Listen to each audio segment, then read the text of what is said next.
welcome back. Tonight, we're drifting into one of Five Nights at Freddy's most enduring enigmas, a puzzle that has haunted the community since 2014, when the second game in the franchise first emerged from Scott Cawthon's creative depths. We're exploring William Afton's role in Five Nights at Freddy's 2, a role so shrouded in ambiguity and contradiction that even after more than a decade of theorizing, analyzing, and dissecting every pixel and phone call, we still don't have definitive answers to some of the most fundamental questions about what he did, when he did it, or even if he was there at all during certain key moments. FNAF 2 occupies a unique position in the franchise's twisted timeline. Released as what appeared to be a sequel, it was later revealed to be a prequel set in 1987, before the events of the original game. This revelation alone sent shockwaves through the theorist community, forcing everyone to reconstruct their understanding of the lore from the ground up. But within this temporal displacement lies an even more perplexing mystery. William Afton, the man in the purple sprite, the yellow rabbit, the architect of so much suffering, appears throughout the game in ways both obvious and subtle. Yet his actual presence, his actions during this specific week in November 1987, remain maddeningly unclear. The beauty and the frustration of FNAF 2 lies in how it presents evidence. Phone Guy's increasingly worried calls paint a picture of something going terribly wrong at this new Freddy Fazbear's Pizza location. An investigation is underway. The building goes into lockdown. Someone used a yellow suit from the back room. The animatronics are behaving aggressively. A day shift position suddenly becomes available. These breadcrumbs lead us down a path, but the destination remains obscured by fog, by conflicting timelines, by the very nature of how Scott Cawthon weaves his narratives through implication rather than exposition. We see Afton in the Save Them minigame, a purple figure with what appears to be a security badge, stalking the halls of the pizzeria where 5 bodies lie scattered like forgotten toys. We hear about someone tampering with the toy animatronics' facial recognition systems. We witness the aftermath of something that causes the entire location to shut down. Yet for all these clues, for all the evidence scattered throughout Night 1 through Night 6 and beyond, we still find ourselves asking the same questions that players asked on the game's release. Was William Afton working at this location? Did he commit another set of murders during these events? What exactly happened that week in 1987? And perhaps most frustratingly, why can't we seem to find definitive answers? This isn't a story where we'll arrive at concrete conclusions.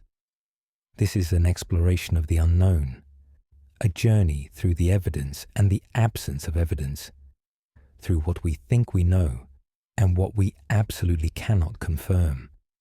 We'll examine every phone call, every minigame frame, every line of dialogue that might shed light on Afton's involvement in FNAF 2. We'll look at the theories that have gained traction in the community, the evidence that supports them, and the contradictions that tear them down. We'll explore why, after all these years, William Afton's role in Five Nights at Freddy's 2 remains one of the franchise's greatest unsolved mysteries. Whether you're hearing these details for the first time, letting the familiar mysteries wash over you like a lullaby of unanswered questions, or simply allowing the exploration to guide you into rest, this will carry you through the fog of FNAF 2's most persistent enigma. So settle in. Let the night embrace you, and prepare to drift through a story where the questions themselves become more compelling than any answer we might find. The Yellow Suite incident, Phone Guy's cryptic warning. On Night 6 of Five Nights at Freddy's 2, Jeremy Fitzgerald receives what might be the most analyzed phone call in the entire franchise.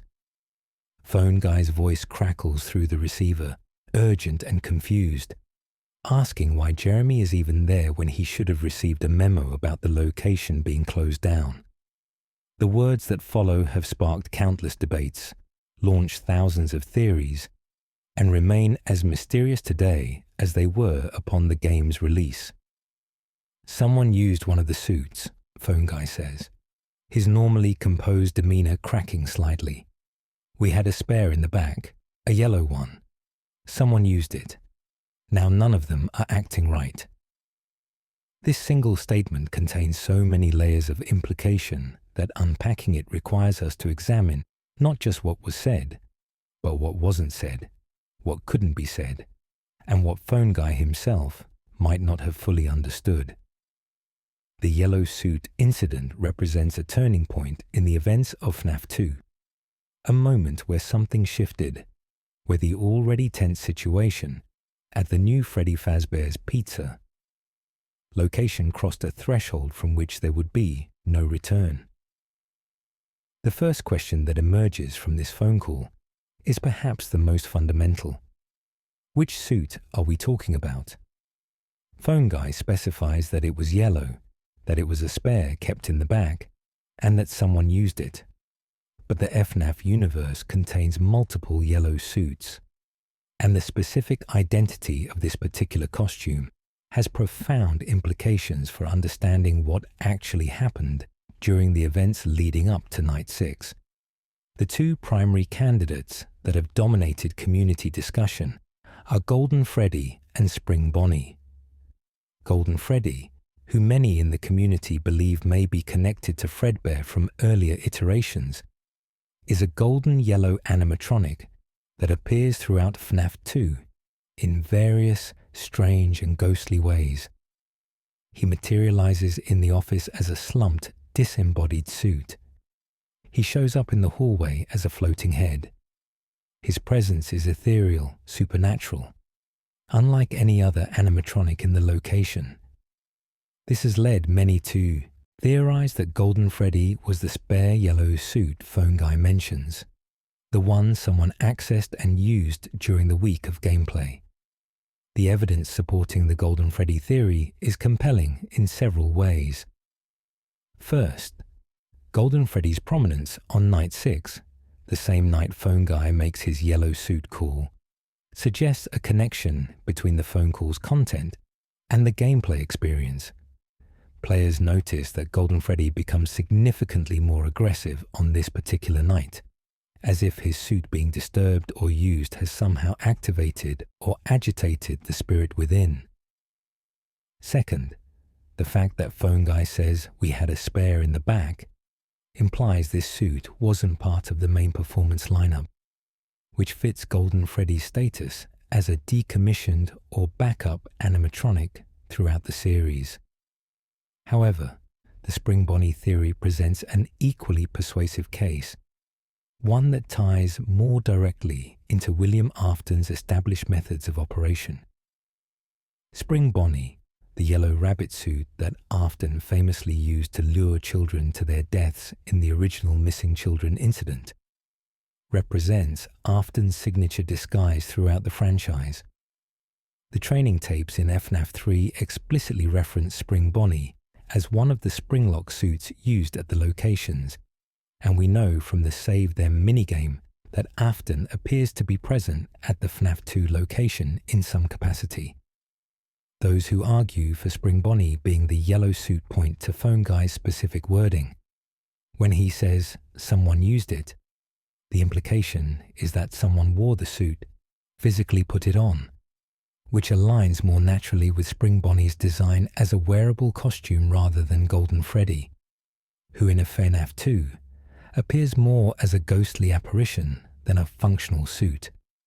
Additionally, the consequence Phone Guy describes, that none of them are acting right after the suit was used, could indicate that the animatronics recognized William Afton in the Spring Bonnie costume and became agitated by the presence of their killer. But here's where the mystery deepens into genuine uncertainty. Some theorists have suggested that the yellow suit isn't either of these options, but rather a third possibility we haven't fully considered. Could there have been another yellow animatronic at the location? One not shown in gameplay, but referenced in this phone call. The FNAF universe has established that multiple versions of characters exist across different locations and time periods.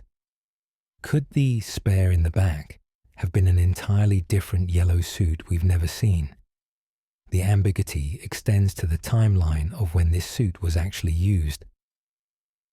Phone Guy's Night 6 call discusses the incident in what seems to be recent past tense. Someone used one of the suits. Sounds like it happened shortly before the call, perhaps during the previous day or the previous night. But the investigation Phone Guy mentions in earlier calls has been ongoing for several nights already. Did the yellow suit incident occur during Night 5's day shift, triggering the lockdown Phone Guy describes? Or did it happen earlier in the week, with its consequences only fully manifesting by Night 6? Consider the progression of Phone Guy's calls throughout the week. On Night 3, he mentions rumours circulating, carefully trying to ease Jeremy's mind about whatever is being said. By Night 4, there's an investigation underway, though Phone Guy insists everything will be sorted out soon. Night 5 brings the lockdown, with restrictions on previous employees entering the building, and a sudden opening in the day shift position. Then Night 6 arrives with the revelation about the yellow suit, the closure of the location, and Phone Guy's almost panicked confusion about why Jeremy would still be there. This progression suggests that the yellow suit incident might be the culmination of events rather than their catalyst. Perhaps someone used the suit earlier in the week, leading to the investigation Phone Guy mentions on Night 4. The investigation uncovers concerning evidence, triggering the lockdown on Night 5. By Night 6, the full implications of what happened have become clear enough to warrant closing the location entirely, at least temporarily, with the yellow suit being identified as a key piece of evidence or a central element of whatever crime or incident occurred. The phrase, "now none of them are acting right," deserves its own examination. Phone Guy has been talking about the animatronics behaving strangely throughout the week, particularly the toy animatronics with their aggressive tendencies towards staff members. But this statement on Night 6 seems to suggest a new development, a change in behavior that correlates specifically with the yellow suit being used. What does acting right even mean in the context of animatronics that are already malfunctioning and hostile? One interpretation is that the use of the yellow suit caused a specific change in how the animatronics perceive and respond to night guards or staff members. If we accept the theory that William Afton used a yellow suit to commit crimes at this location, then perhaps the animatronics, whether through recognition software or spiritual awareness, began reacting differently once they encountered someone in that particular costume. The withered animatronics, already possessed by the spirits of Afton's previous victims, would certainly have a reason to become more aggressive if they sense their killer's presence. But there's another layer to consider, one that becomes apparent when we examine what Phone Guy doesn't say. He never explicitly states who used the suit. He never identifies the person or provides any description beyond the action itself. This could be Phone Guy being deliberately vague, protecting information related to an ongoing investigation. Or it could indicate that Phone Guy genuinely doesn't know who used the suit, that this remains a mystery even to the staff at the location. The back room itself represents another point of ambiguity. Where exactly was this back, where the yellow suit was stored? FNAF locations traditionally have areas hidden from public view, safe rooms that don't appear on any map, parts and service rooms where damaged animatronics await repair. The specific location of the yellow suit matters because it affects who would have had access to it. Was it in a publicly accessible back room that anyone could theoretically reach? Or was it in a restricted area requiring employee access or special knowledge of the building's layout? If the suit was stored in a safe room, as some theories suggest, this would indicate that only someone with inside knowledge of the location's design could have accessed it. Safe rooms, as established in FNAF 3's training tapes, were deliberately hidden from building plans and animatronic navigation systems. Using a suit stored in such a location would require not just access to the building, but specific awareness of where these hidden rooms existed and what they contained. The community has exhaustively analyzed every possible implication of this yellow suit incident, yet no consensus has emerged.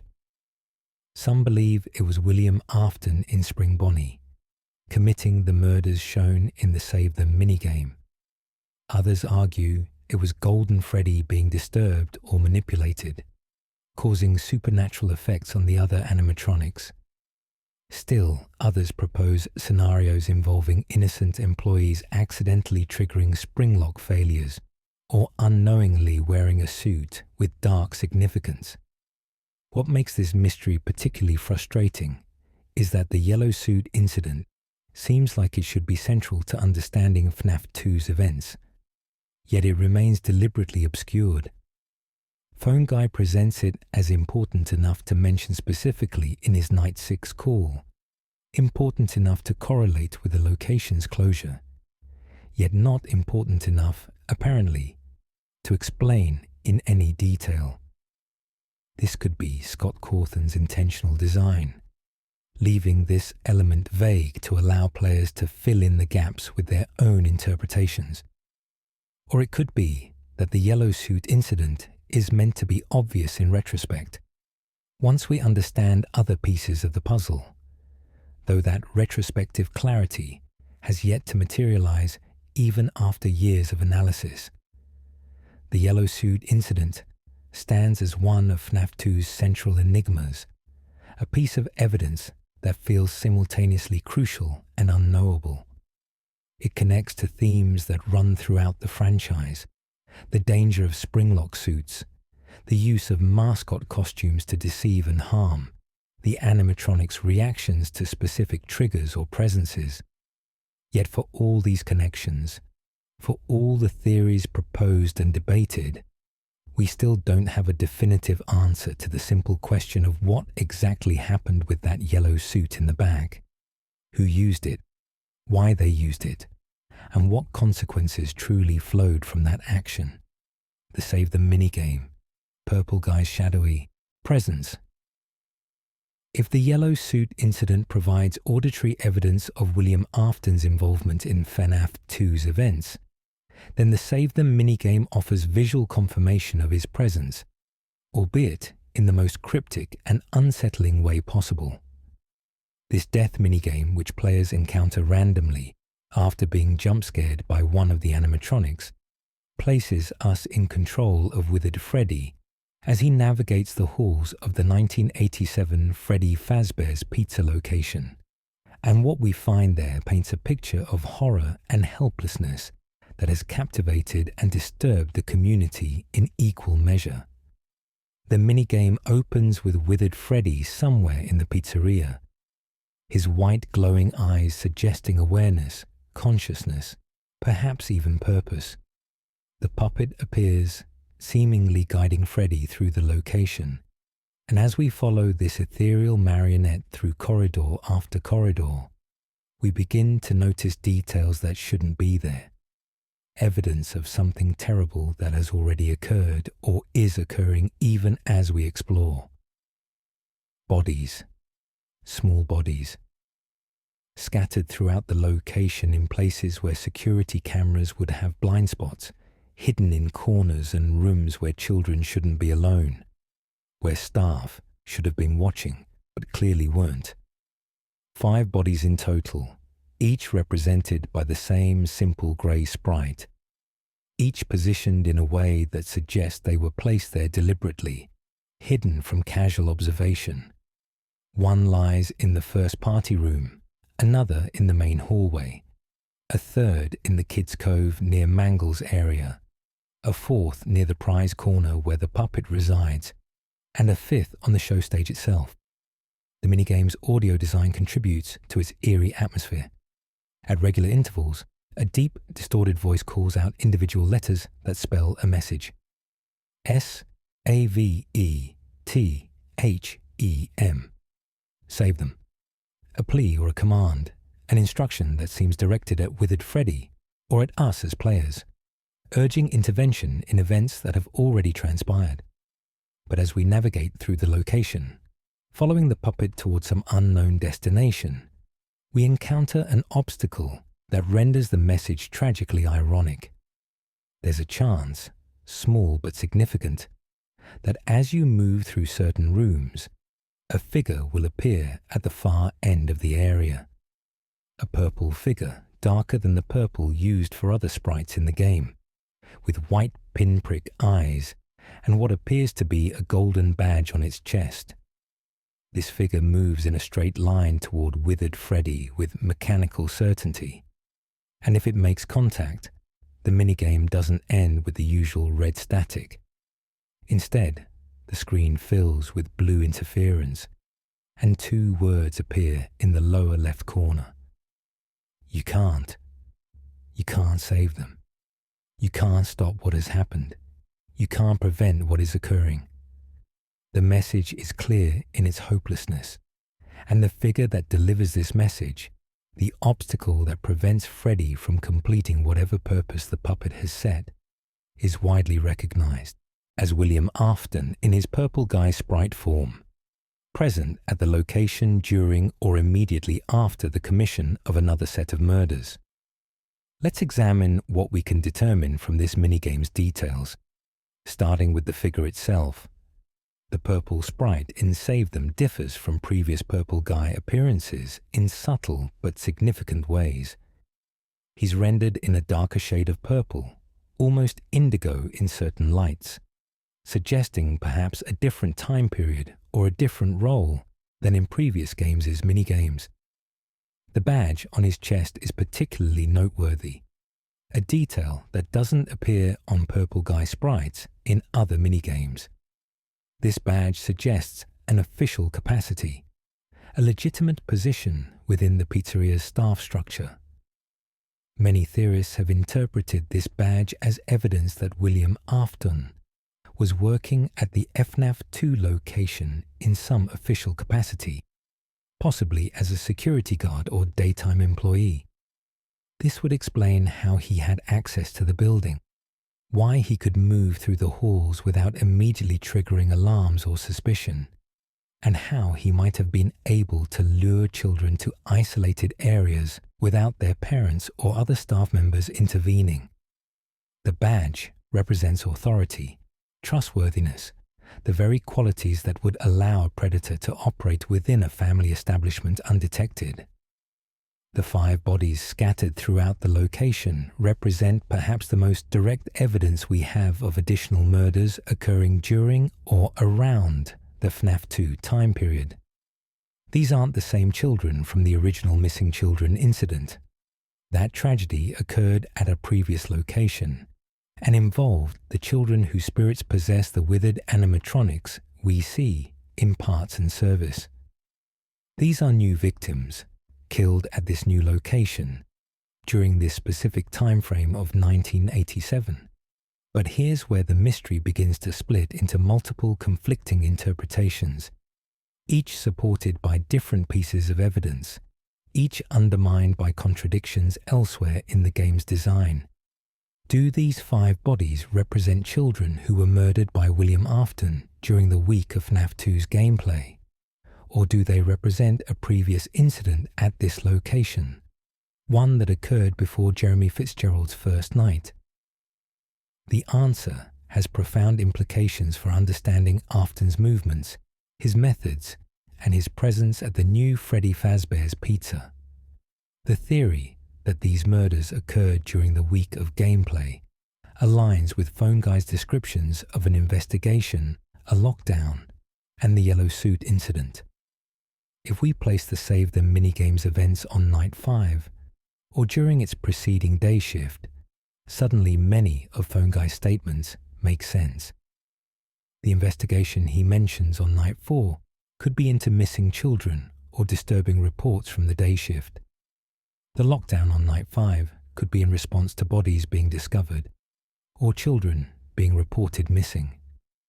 The yellow suit incident on Night 6 could be the identification of how the perpetrator accessed restricted areas or how they lured the victims. This interpretation suggests that William Afton infiltrated the new location, possibly gained employment there in some capacity, and used that access to commit another set of murders, repeating his crimes from years earlier. The presence of 5 victims mirrors the 5 children from the original missing children incident, suggesting a pattern or a ritual in Afton's methodology. The fact that these bodies are positioned in camera blind spots indicates planning and knowledge of the security system's limitations. However, this interpretation faces significant challenges when we examine the timeline more carefully.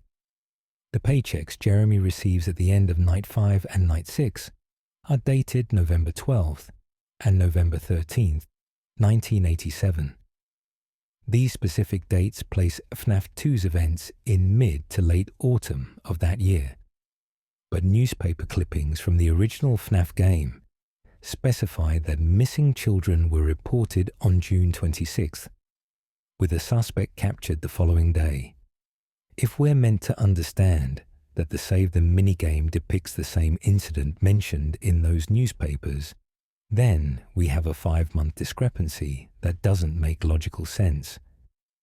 This timeline contradiction has led to an alternative interpretation, that the Save Them minigame isn't showing us murders occurring during Jeremy's week of employment, but rather the aftermath of murders that happened months earlier during the summer of 1987. In this view, the minigame is a flashback or a psychic impression, the withered animatronics consciousness showing us what occurred at this location before the events of gameplay, when the bodies were fresher, when the horror was more immediate. If we accept this flashback interpretation, then the Save Them minigame serves a different narrative purpose. It's not evidence of William Afton being present during the week of November 1987, but rather confirmation that he was at this location earlier in the year, that he committed crimes here during the summer months, and that the investigation and lockdown Phone Guy mentions might be related to new evidence emerging about these older murders, rather than fresh crimes being committed. The blue static that appears when Purple Guy touches withered Freddy has become another point of intense analysis. Throughout FNAF, color coding often carries meaning. Red typically represents failure, death, or standard game over screens. But blue appears rarely, and when it does, it seems to signify something different, something special or unusual about the encounter. Some theorists propose that the blue static could indicate a temporal displacement, suggesting that when Purple Guy touches Freddy in the minigame, we might be pulled out of a memory or flashback, hence the different colored interference. This would support the flashback interpretation, treating the minigame as a vision of past events rather than current happenings.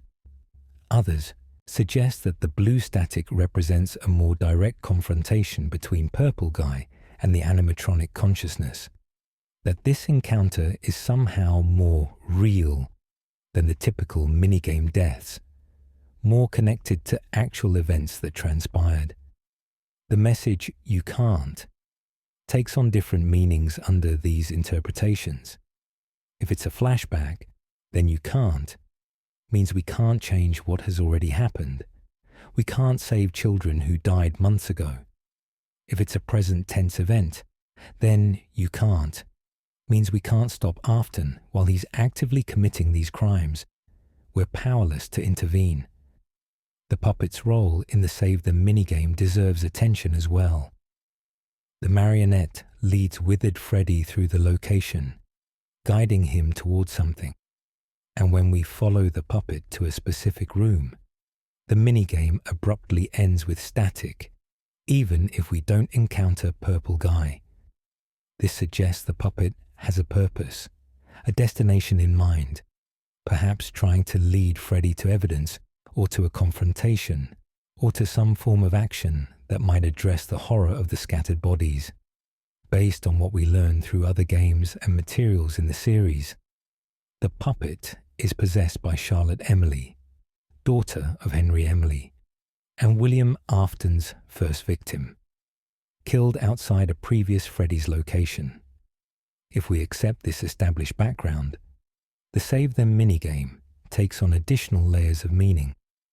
Charlotte's spirit, manifesting as the puppet, appears to have unique properties and abilities that other possessed animatronics don't share. She gave life to the other children's spirits in the Give Gifts, Give Life minigame, allowing them to possess the animatronics. She seems to have awareness beyond the limitations of other haunted machines. In the Save Them minigame, is the puppet trying to grant life to these new victims? Is she attempting to guide the existing spirits to help these new children? Or is this a more metaphorical journey, the puppet showing withered Freddy what happened here, making him aware of the crimes committed at this location so that the spirits within the animatronics can understand the full scope of Afton's evil?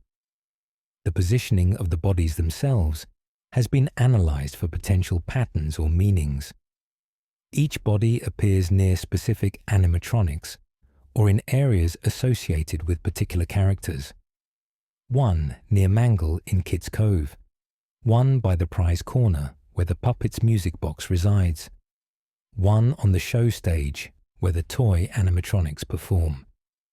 Do these positions indicate that Afton was attempting to create new possessions, new haunted animatronics, by placing victims near specific machines? Or are the positions simply where bodies ended up being hidden, chosen for their lack of camera coverage rather than for any supernatural purpose? Some theorists have proposed that the Save Them victims do indeed possess animatronics, specifically the toy animatronics that players face during gameplay. This would explain why the toys attack night guards despite having supposedly advanced facial recognition systems that should identify Jeremy as human and non-threatening. If the toys are possessed by children who died at Afton's hands, then their aggression toward adults, toward anyone who might be mistaken for their killer, makes tragic sense. However, this possession theory faces its own contradictions. The toy animatronics are specifically described as being scrapped at the end of FNAF 2, dismantled due to possible malfunctions and the bite incident. If they were possessed, what happened to those spirits? Were they freed when the machines were destroyed? Did they move on to other vessels? The fate of the Save Them victims remains unclear, adding another layer of mystery to an already complex situation. The Save Them minigame ultimately provides visual confirmation of what we might have suspected from Phone Guy's calls, that something terrible happened at the new Freddy Fazbear's Pizza, that William Afton was involved in some capacity, and that children died as a result. But the specifics, the timeline, the exact nature of Afton's presence at the location, these details remain frustratingly ambiguous. We see the aftermath of horror. We encounter the perpetrator briefly before being shut out of the minigame, but we don't see the actual crimes being committed. We don't witness the sequence of events that led to 5 bodies lying in the pizzeria's halls. This ambiguity is perhaps intentional. part of FNAF's design philosophy of showing consequences without always depicting causes, of presenting evidence without providing complete context. The Save Them minigame tells us that something happened. It shows us Afton was there, but it doesn't tell us exactly when, exactly how, or exactly why the events unfolded as they did. The minigame becomes another piece of a puzzle that refuses to form a complete picture, another clue in a mystery that keeps generating new questions with each attempted answer. The second set of missing children. A community theory. The bodies in the Save Them minigame lead us directly into one of FNAF 2's most debated topics, what the community has termed the Dead Children Incident, or DCI.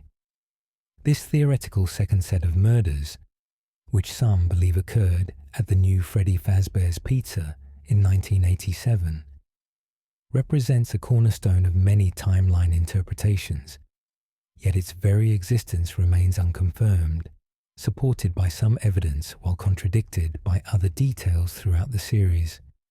The concept is straightforward enough on its surface. William Afton, having committed the missing children incident at a previous location years earlier, may have returned to perpetrate another set of murders at this new establishment.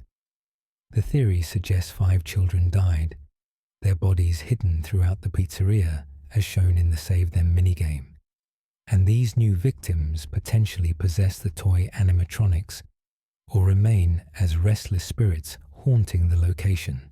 This interpretation attempts to reconcile various pieces of evidence from FNAF 2, while explaining behaviors and events that otherwise seem disconnected from the game's established lore. Proponents of the Dead Children Incident theory point to several key pieces of evidence. First, and most obviously, the Save Them minigame explicitly shows 5 dead children at the FNAF 2 location. These aren't metaphorical representations or spiritual echoes. They're literal bodies, positioned throughout a pizzeria that we know is the 1987 location, based on the layout matching the camera system in the main game. The minigame doesn't show us murders that happened at a previous location, or in a different time period. It shows us deaths at this specific place. Second, the toy animatronics behavior throughout the game seems to suggest possession rather than simple malfunction. Yes, Phone Guy mentions that someone may have tampered with their facial recognition systems, explaining their aggression toward adults. But the toys display characteristics that go beyond programming errors. They seem actively hostile, purposefully stalking Jeremy through the building, appearing in the vents and the hallway with what feels like malicious intent rather than random pathing errors. This behavior parallels how the possessed withered animatronics act, suggesting similar supernatural influence. Third, the timeline of Phone Guy's calls seems to describe exactly what we'd expect if murders were occurring during the week of gameplay or immediately before it. Night 3 mentions rumors, the kind of whispers that might circulate if children were missing or if something disturbing had been witnessed. Night 4 brings an investigation, precisely what would happen if authorities were looking into serious crimes. Night 5's lockdown and restriction on previous employees could represent law enforcement securing the crime scene and preventing suspects from tampering with evidence. Night 6's revelation about the yellow suit could be the final piece falling into place, identifying how the murders were committed or how the perpetrator accessed the location. The theory gains additional support from the way FNAF has historically structured its story. The missing children incident stands as the franchise's foundational tragedy, the event that started the supernatural horror. Having William Afton commit a second set of murders, another missing children incident essentially, creates thematic symmetry while raising the stakes. It establishes Afton not as a one-time killer, who made a terrible choice, but as a serial predator who repeats his crimes, who continues to target children even after his first murders resulted in haunted animatronics and company scrutiny. However, despite these supporting arguments, the dead children incident theory faces significant challenges that have prevented it from becoming universally accepted. The most glaring issue remains the timeline contradiction we touched on earlier. FNAF 1's newspaper clippings specifically state that 2 children went missing on June 26th, with additional children reported missing after that, and a suspect caught the following day. These clippings are dated and specific, providing what appears to be concrete information about when murders occurred. FNAF 2's paychecks, equally specific and dated, placed Jeremy Fitzgerald's employment in mid-November 1987. If we accept both dates as accurate and referring to the same events, we face an impossible situation. The murders can't have occurred in both June and November. They can't have happened months before Jeremy's employment, while also happening during his week of work.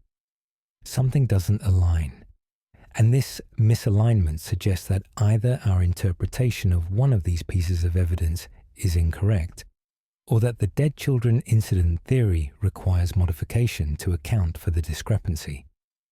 Some theorists have attempted to resolve this by proposing that the June 26th murders from a FNAF 1's newspaper are actually the same as the November 1987 deaths shown in Save Them, arguing that Scott Cawthon made a mistake with the dates, or that the newspaper dates should be ignored in favor of the in-game evidence from FNAF 2. But this approach feels unsatisfying, requiring us to dismiss specific concrete information in favor of interpretation and assumption. If we start deciding which canonical evidence to ignore because it contradicts our theories, we open the door to arbitrary selection bias in our analysis. An alternative interpretation suggests that 2 separate incidents occurred at the FNAF 2 location. The first, in June 1987, involved the murders that the newspapers describe. The second, in November, represents the events shown in the Save Them minigame. Under this scenario, William Afton attacked the new Freddy Fazbear's Pizza twice in the same year, committing murders in the summer and then returning in the fall to either kill again or to do something else that resulted in the bodies shown in the minigame. This dual incident theory solves the timeline problem, but introduces new complications. Why would Afton return to a location where he'd already committed crimes and where authorities presumably investigated after the June murders? How did he maintain access to the building after being a suspect or person of interest in the earlier incident?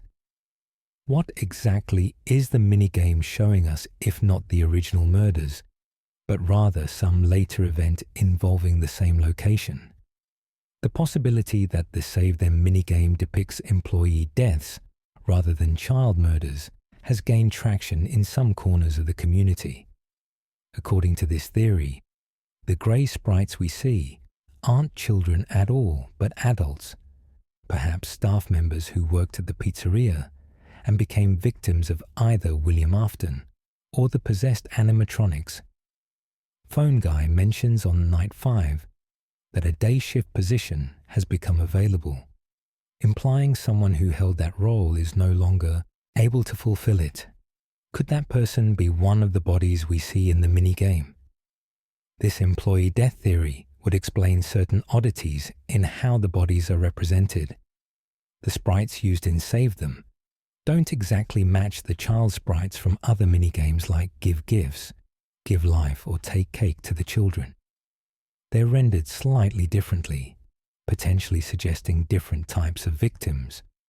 The positioning of the bodies near camera blind spots could indicate that these were people who knew the security system and were deliberately hiding from surveillance, which makes more sense for employees than for children who wouldn't have that knowledge. If we accept the employee theory, then the dead children incident as typically conceived didn't happen. The minigame shows workplace deaths, perhaps employees killed by William Afton to cover up other crimes, or staff members who fell victim to the possessed withered animatronics' aggression. This interpretation dramatically changes our understanding of FNAF 2's events, shifting from a repeat of child murders to a different kind of tragedy with different implications for the story. The question of whether the toy animatronics are possessed ties directly into the dead children incident debate. If the DCI occurred and 5 children died at this location, then it makes logical sense that their spirits would possess the most prominent animatronics present, which would be the toys. The toys' aggressive behavior, their tendency to attack adults, their seeming awareness and purposefulness all align with characteristics of possessed animatronics throughout the franchise. Yet Phone Guy's explanation for the toys' behavior focuses on technical tampering rather than supernatural influence. He theorizes that someone modified their facial recognition systems, causing them to misidentify adults as threats.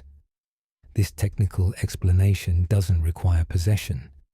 It suggests the toys are simply malfunctioning, their sophisticated programming corrupted in ways that produce hostile behavior without any spiritual component. The scrapping of the toy animatronics at the end of a FNAF 2 provides another wrinkle in the possession debate. When animatronics are possessed in the FNAF universe, destroying the physical vessel typically doesn't free the spirit. The spirits persist, moving to new vessels or lingering as ghostly presences. If the toys were possessed, we'd expect their spirits to appear somewhere else in the franchise timeline, to transfer to other animatronics, or to manifest in some way after their original bodies were dismantled. Yet we don't see clear evidence of this happening. Some theorists argue that the spirits from the potential DCI victims were freed when the toys were scrapped, that unlike the missing children incident victims who remained trapped in animatronics for years, these newer spirits found release relatively quickly. This could explain why we don't see them appear in later games. Why? Their story seems to end with FNAF 2's conclusion. But this raises questions about what would be different about these possessions that would allow for easier resolution. The Character Encyclopedia, an official guidebook for the franchise, includes a statement that William Afton kills children in the 5 Nights at Freddy's 2 minigames. At face value, this seems to directly confirm that the Save Them minigame depicts child murders. However, the reliability of guidebook information has been questioned throughout the FNAF community's history. The series has a complex relationship with supplementary materials, with some guidebook information contradicting game evidence or being later retconned by new releases.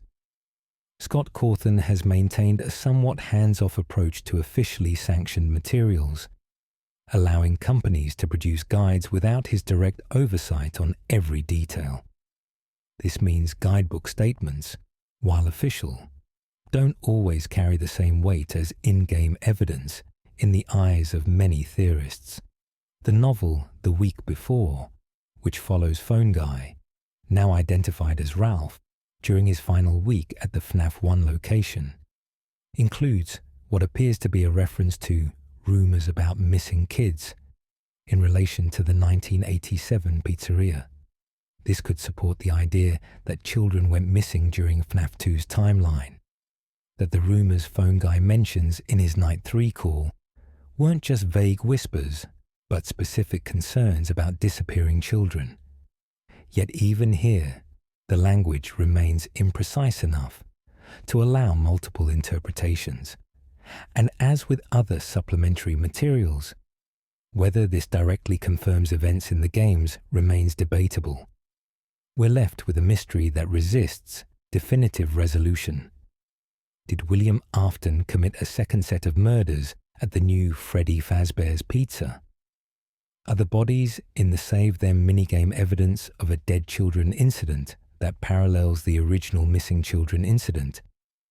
Or is something else entirely happening, with those sprites representing different victims, different circumstances, a different kind of tragedy than what we've assumed?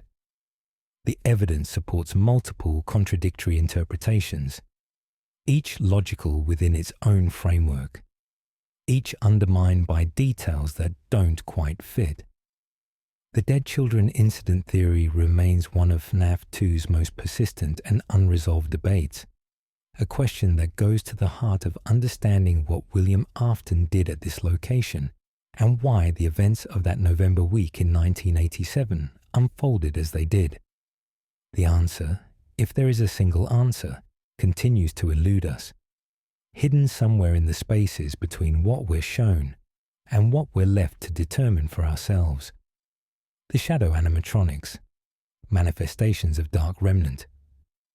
Among FNAF 2's many strange phenomena, few are as enigmatic as the shadow animatronics. Shadow Freddy and Shadow Bonnie, or RWQFSFASXC, as the latter's technical name reads, appear in the game as rare, glitchy encounters that break the normal rules of how animatronics behave. They're not part of the roster of threats that players must actively defend against. They don't appear on camera feeds in predictable patterns. Instead, they manifest suddenly, inexplicably, in ways that feel less like mechanical failures and more like supernatural intrusions into the game's reality. Shadow Freddy can occasionally be spotted in the parts and service room, a dark purplish version of Freddy Fazbear, standing among the deactivated withered animatronics. His appearance is unsettling not because of aggression, but because of wrongness. He's the right shape but the wrong color, existing in a space where he shouldn't be, visible in a room that should only contain the broken, dormant shells of the older generation animatronics. Staring at Shadow Freddy for too long causes the game to crash, as if the program itself can't sustain his presence, as if he's a glitch made manifest. Shadow Bonnie presents an even stranger encounter. With astronomically low odds of appearing, this pitch-black silhouette of what appears to be Toy Bonnie can materialize in the office itself, visible for just a moment before vanishing or crashing the game if the player stares too long. His technical name, RWQFSFASXC, suggests corrupted code or a placeholder that became permanent, a string of characters that defies pronunciation and carries an aura of wrongness that matches the entity it describes. The community has proposed numerous theories about these shadow entities' origins and nature. One of the most persistent explanations ties them to springlock failures, the horrific accidents that occurred when the springlock suits malfunctioned and crushed the employees wearing them. Phone Guy mentions in FNAF 3's training tapes that there were unfortunate incidents at a sister location involving multiple simultaneous springlock failures, events traumatic enough to cause the company to deem the springlock suits temporarily unfit for employee use.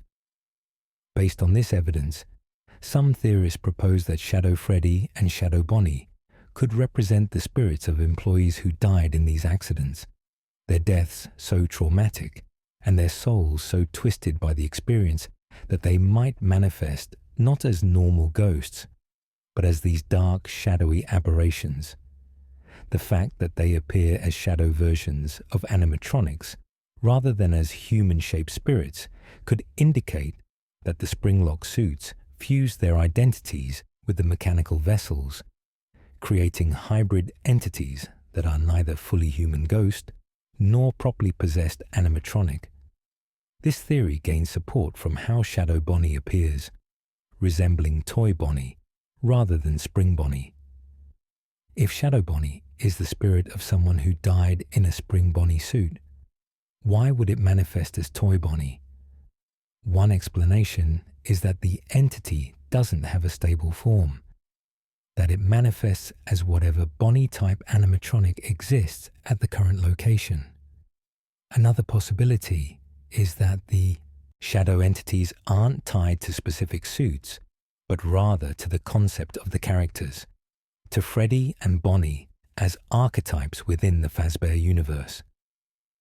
The book Blackbird from the Fazbear Fright series introduces the concept of dark remnant, or shadow remnant, a substance described as being made entirely from human agony, rather than the sole essence that creates normal remnant.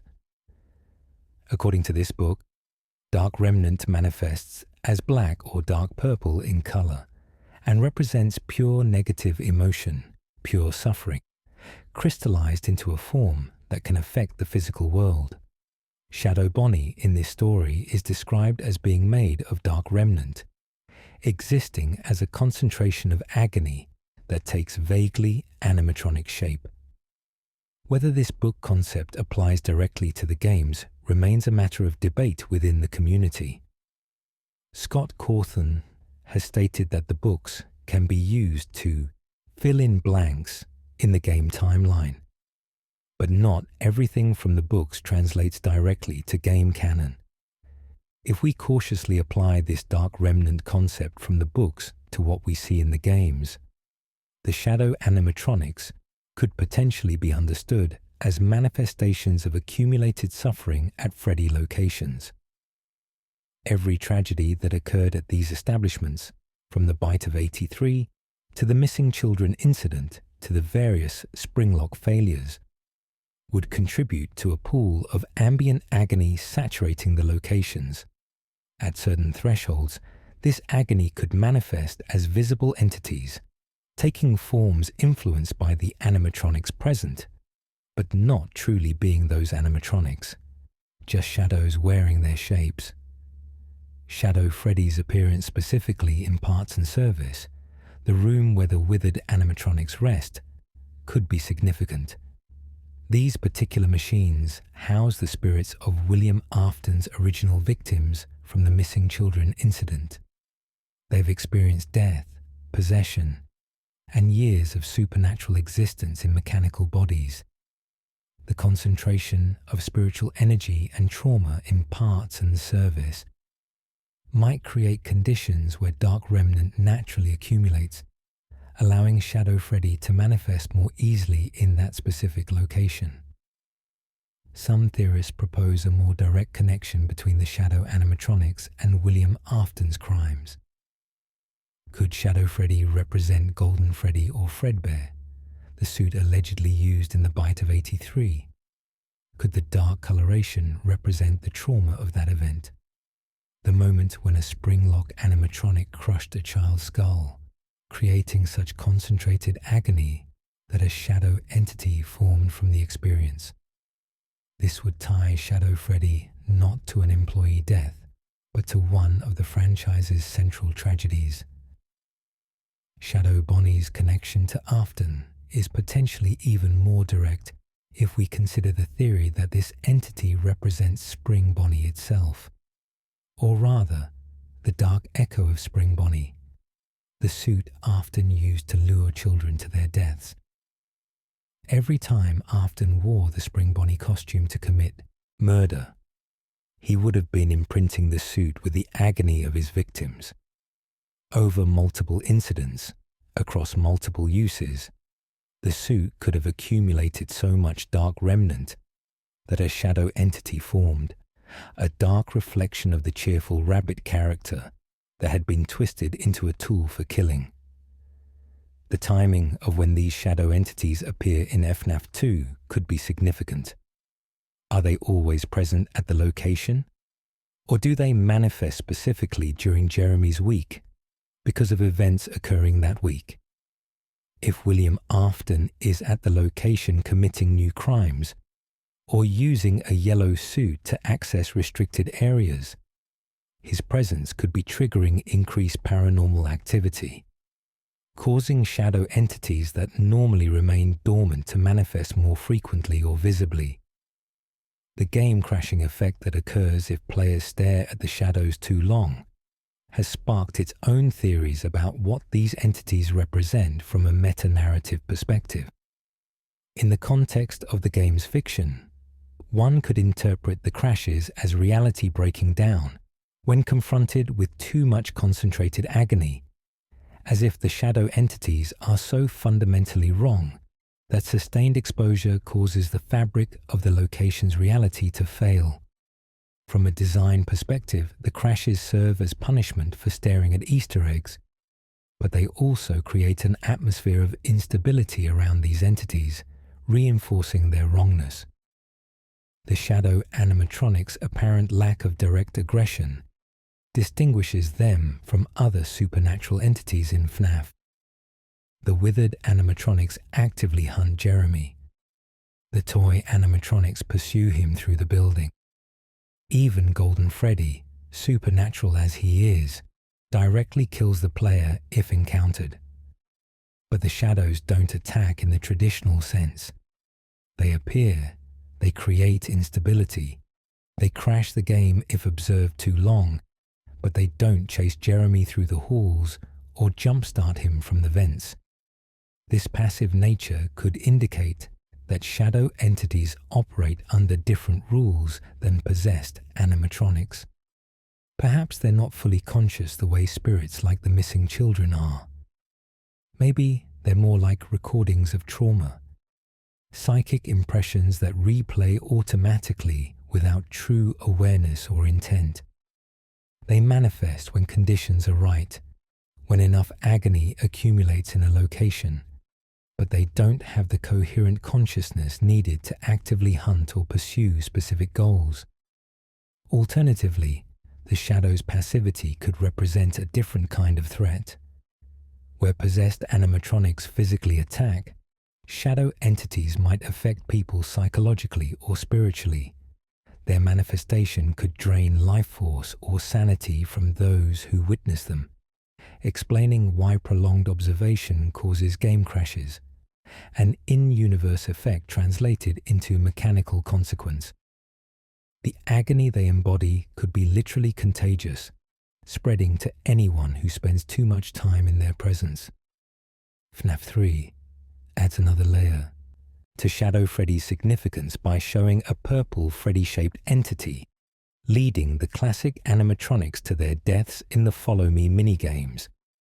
Many theorists believe this is the same Shadow Freddy from FNAF 2, now serving William Afton's purposes by luring the possessed animatronics into the safe room where Afton can dismantle them.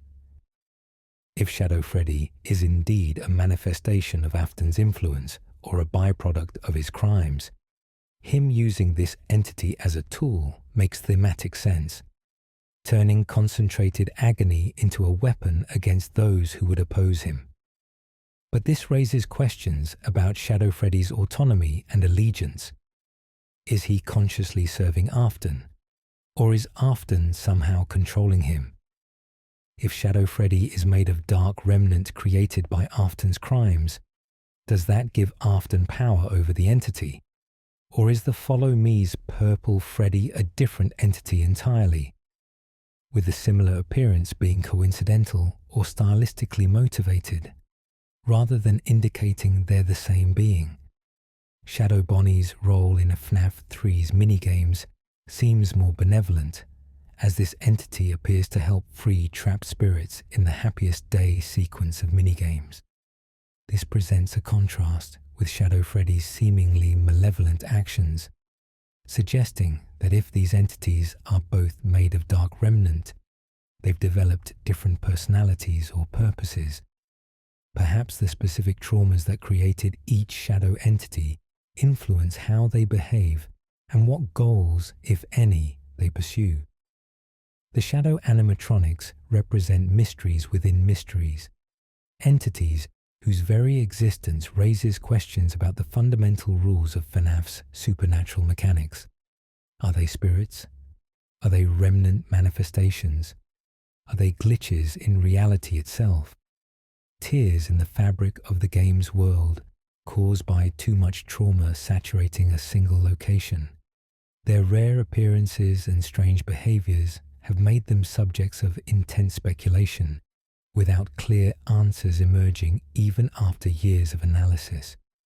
What we can say with relative confidence is that the shadow animatronics are connected to suffering, whether as manifestations of dark remnant, spirits of Springlock victims, or psychic echoes of traumatic events.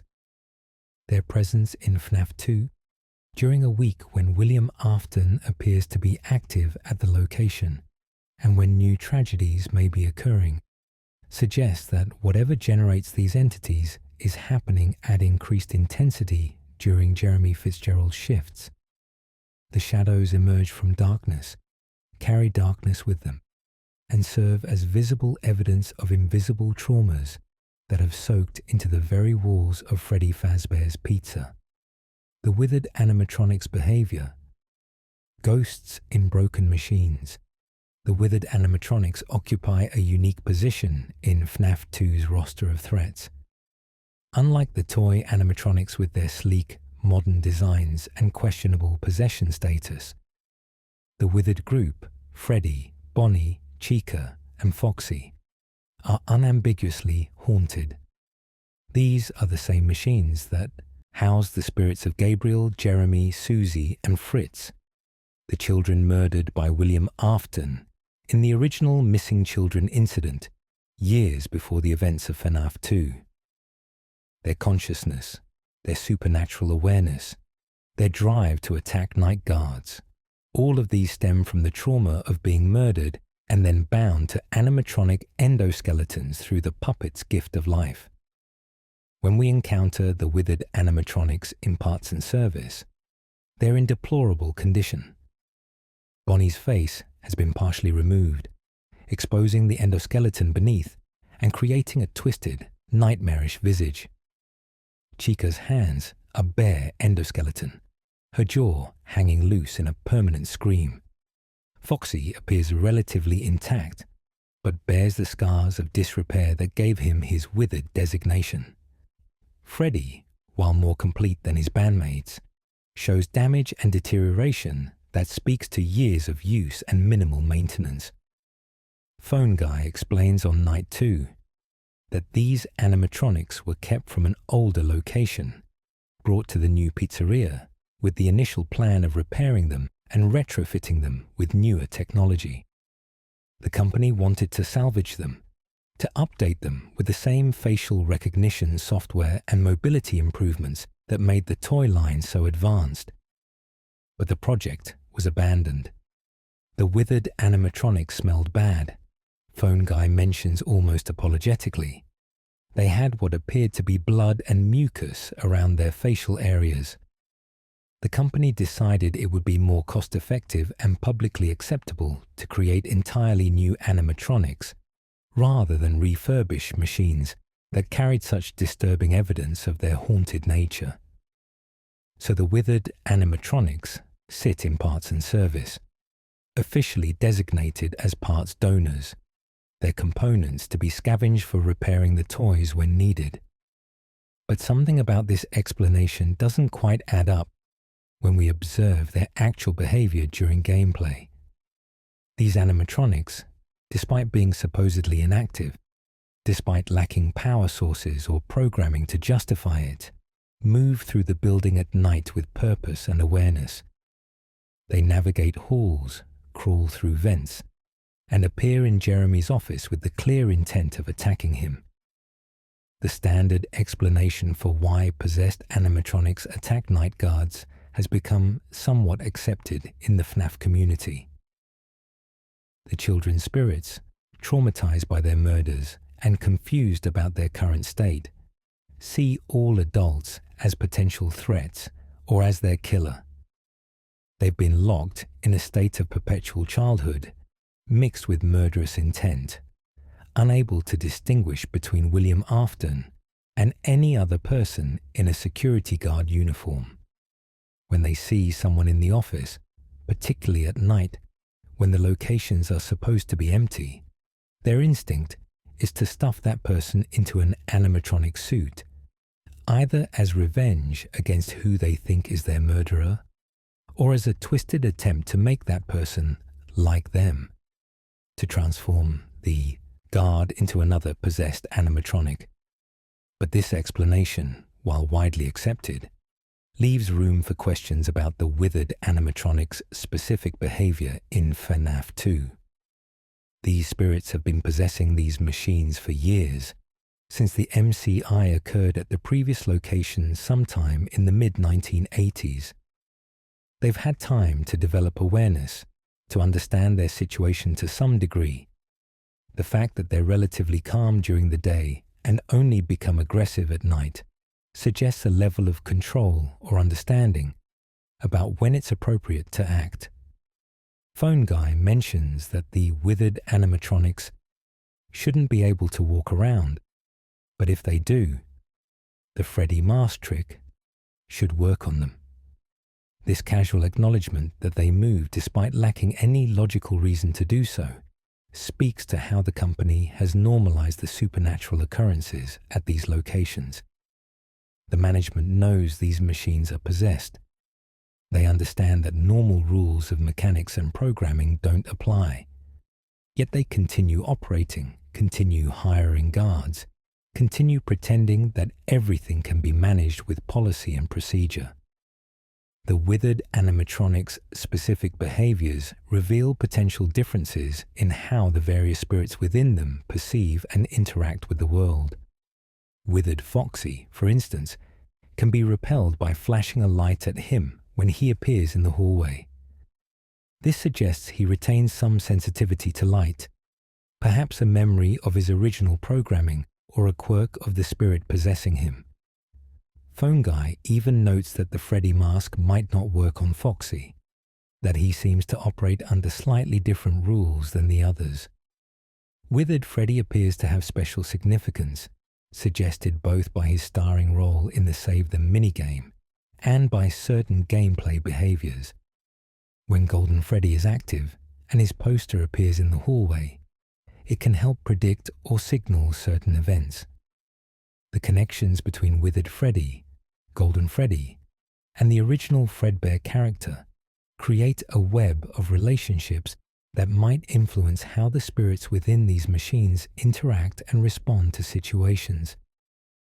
The question of what the withered animatronics might sense about William Afton's presence at the new location is particularly intriguing to consider. If Afton was indeed working at this pizzeria, either as a guard or in some other capacity, would the spirits within the withered animatronics recognize him?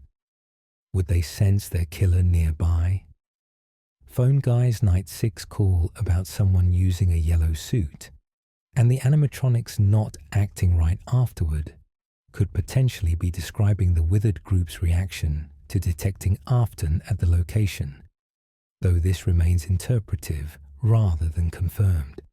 Consider what might happen if William Afton worked at the FNAF 2 location during the day and Jeremy Fitzgerald worked nights. The withered animatronics would be exposed to Afton during day shift hours, trapped in their immobile states in parts and service, forced to endure the presence of their murderer without being able to act against him. This could build frustration and rage, and when night comes and they can move, that anger might be directed at whoever is in the building, which unfortunately for Jeremy means him. This scenario could offer one explanation for why the withered animatronics are so aggressive. Despite Jeremy being a completely innocent person, they're not mistaking him for Afton. They're taking out their fury at being unable to reach Afton by attacking whoever they can reach, which happens to be the night guard. It's misdirected vengeance born from helplessness and rage. A tragic outcome where Jeremy suffers because of crimes he had nothing to do with. The intelligence the withered animatronics display complicates efforts to understand them as simple haunted machines.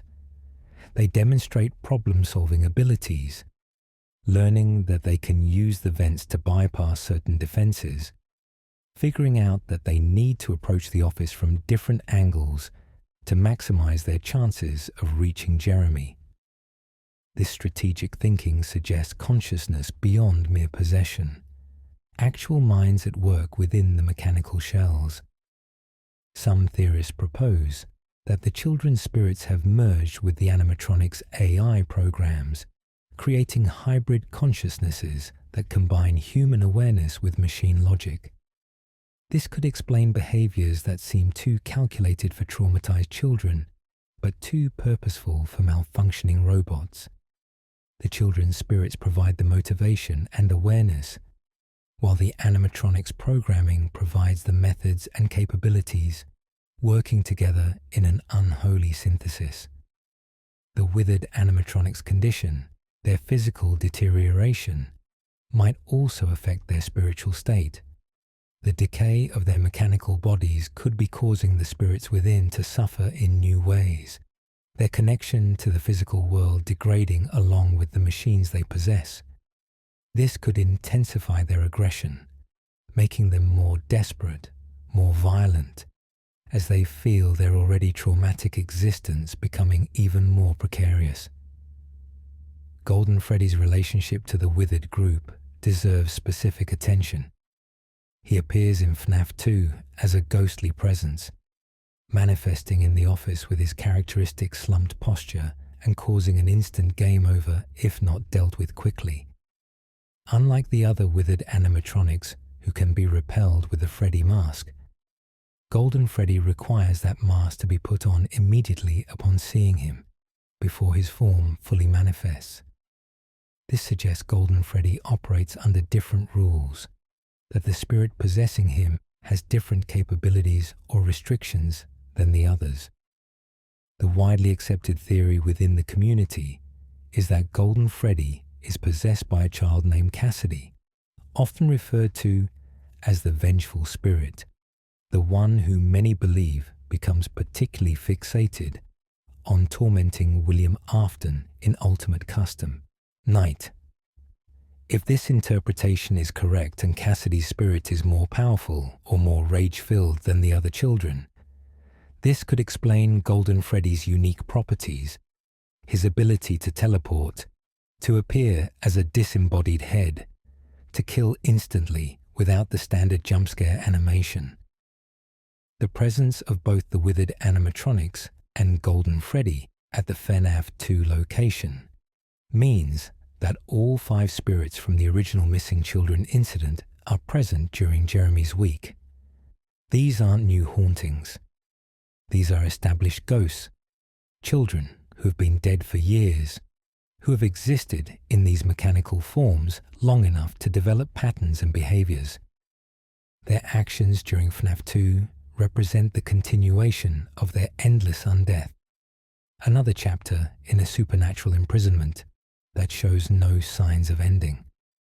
When the FNAF 2 location closes at the end of the game, Phone Guy mentions that the old animatronics will be kept in hopes of using them at a smaller budget location. This becomes the original Freddy Fazbear's Pizza from FNAF 1, where these same withered animatronics will be rebuilt into the classic designs players encounter in the first game. The spirits within them continue their existence, transferred from location to location, trapped in a cycle of restaurant openings and closures until Henry Emily finally frees them in the fire at the end of Pizzeria Simulator. But during their time at the FNAF 2 location, during that week in November 1987, the withered animatronics exist in a particularly awful state. They're broken, powerless during the day, relegated to a parts room where their bodies can be scavenged. Yet at night they hunt, driven by programming they shouldn't have, moving despite lacking power sources, attacking with purpose despite being officially offline. They're ghosts in broken machines, spirits trapped in bodies that barely function, and that combination of supernatural awareness in deteriorating physical forms makes them among the most tragic and terrifying entities in the entire FNAF franchise. The Bite of 87, the incident that ended everything. When Phone Guy mentions the bite of 87 in the very first 5 nights at Freddy's game, delivered as a casual aside in his Night 1 phone call, he couldn't have known he was introducing what would become one of the franchise's most debated mysteries. It's amazing that the human body can live without the frontal lobe, he remarks with characteristic understatement, immediately establishing that something horrific occurred in 1987, an incident severe enough that it became part of company law, part of the warnings given to new security guards about why the animatronics must remain on their stages during operating hours. FNAF 2, by virtue of taking place in 1987, according to the paychecks Jeremy receives, should be the game that shows us this infamous bite. Players loaded up the game expecting answers, anticipating that somewhere in the week of gameplay, or in the bonus, Nights Beyond, we'd witness the event that Phone Guy had referenced so matter-of-factly. And in one sense, we do see consequences of the bite, the lockdown, the investigation, the closure of the location. But the actual moment, the specific incident where an animatronic's jaws closed on someone's frontal lobe, remains frustratingly off-screen, occurring in the gap between gameplay and aftermath. The community has developed theories about Jeremy being the bite victim, based on several pieces of circumstantial evidence. The timing aligns, with the bite implied to occur after Night 6 during the day shift. The pink slip Jeremy receives could potentially be the company's legal protection, terminating him before he could sue for injuries sustained on the job. The fact that the FNAF 2 location closes shortly after, with the toy animatronics specifically being scrapped rather than relocated, suggests that one of them was involved in an incident severe enough to doom the entire line. However, Jeremy being the victim isn't definitively confirmed in the games. Some theorists propose alternative interpretations, but the evidence pointing to Jeremy remains the most commonly accepted within the community. But identifying Jeremy as the likely victim still doesn't answer the crucial question that has consumed FNAF theorists for years. Which animatronic actually committed the bite? And perhaps more pressingly for our purposes, did William Afton have any involvement in causing or triggering the incident? The most commonly proposed culprit is Mangle, the take apart and put back together attraction that sits in Kids Cove, constantly rebuilt by children during the day, only to become a tangle of parts and wires by closing time. Several pieces of evidence point toward Mangle as the most likely biter. First, Mangle's jump-scare animation specifically targets the player's head, approaching from above with jaws wide in a position that would perfectly align with biting someone's forehead. Second, Mangle is known to be active during the day, allowed to interact with children, and positioned in an area where she could easily reach birthday party participants. Phone Guy's comment on Night 3 adds weight to the Mangle theory. He mentions that they tried to remake Foxy to be more kid-friendly, putting him in Kids Cove. But children kept pulling the animatronic apart, leading to him being left as a permanent take-apart attraction. This description perfectly matches Mangle's gameplay designation. Phone Guy also notes that staff have taken to calling this animatronic the Mangle, confirming that this is the Foxy remake he's discussing. If this animatronic is specifically noted as being problematic, as being in a state of constant disrepair, it follows logically that she might malfunction in a catastrophic way. The bite of 87, occurring during a birthday party, presumably with children present, would explain why it caused such a massive response from management and authorities.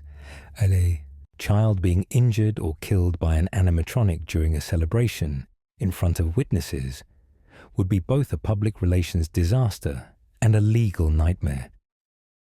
The immediate scrapping of the toy line, the closure of the location, and the implementation of the rule that animatronics must stay on stage during the day all make sense as responses to a public incident, rather than something that happened during off hours. However, Mungle isn't the only suspect. Toy Chica has her own compelling evidence, specifically a line she delivers in Ultimate Custom Night. "Where's my beak?" she asks mockingly. "Lodged in your forehead, of course." This dark joke seems like a direct reference to the bite of '87, implying that Toy Chica bit someone in the forehead and left a piece of herself embedded in the victim. If we take this line as canonical evidence, rather than just a humorous callback, it would make Toy Chica the prime suspect. The problem with the Toy Chica theory is timing. Phone Guy mentions on multiple nights that the toy animatronics have been behaving aggressively toward staff, but act fine around children. If Toy Chica was going to bite someone, it would more likely be an adult employee than a child at a birthday party. But the severity of the incident and the resulting policy changes suggest a child was involved, not just another case of the animatronics attacking a staff member. Toy Bonnie and Toy Freddy have also been proposed as possible bite culprits, though with less supporting evidence than Mangle or Toy Chica. Really, any of the toy animatronics could theoretically have committed the bite. They all have jaws. They all interact with people during the day. They all have been described as malfunctioning or acting strangely. The lack of definitive visual confirmation of which animatronic did. It means the suspect list remains frustratingly open. Some theorists have proposed that one of the withered animatronics committed the bite, suggesting that somehow these supposedly inactive machines managed to attack during the day shift. This theory is harder to support given that Phone Guy explicitly states the withered animatronics are kept in parts and service and shouldn't be able to move around. Having one of them suddenly activate and attack during a birthday party would require explaining how they got out of the back room and reached the party area unnoticed until the moment of attack.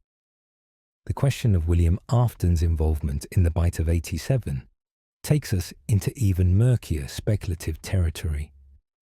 Could Afton have deliberately caused or triggered the bite?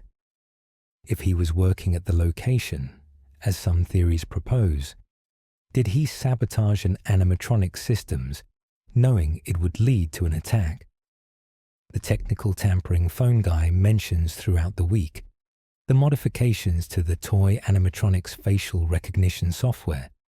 Could these have been deliberate preparations for causing a violent incident? Afton's motive for causing such an incident isn't immediately clear. If he's operating at the location to commit murders, an incident that brings intense public scrutiny and police investigation would seem counterproductive to his goals. The bite of '87 essentially ends the FNAF 2 location's operation, forcing its closure and bringing attention to all the strange occurrences that have been happening. This would work against Afton's interests if he's trying to maintain access to potential victims. However, there's a darker possibility.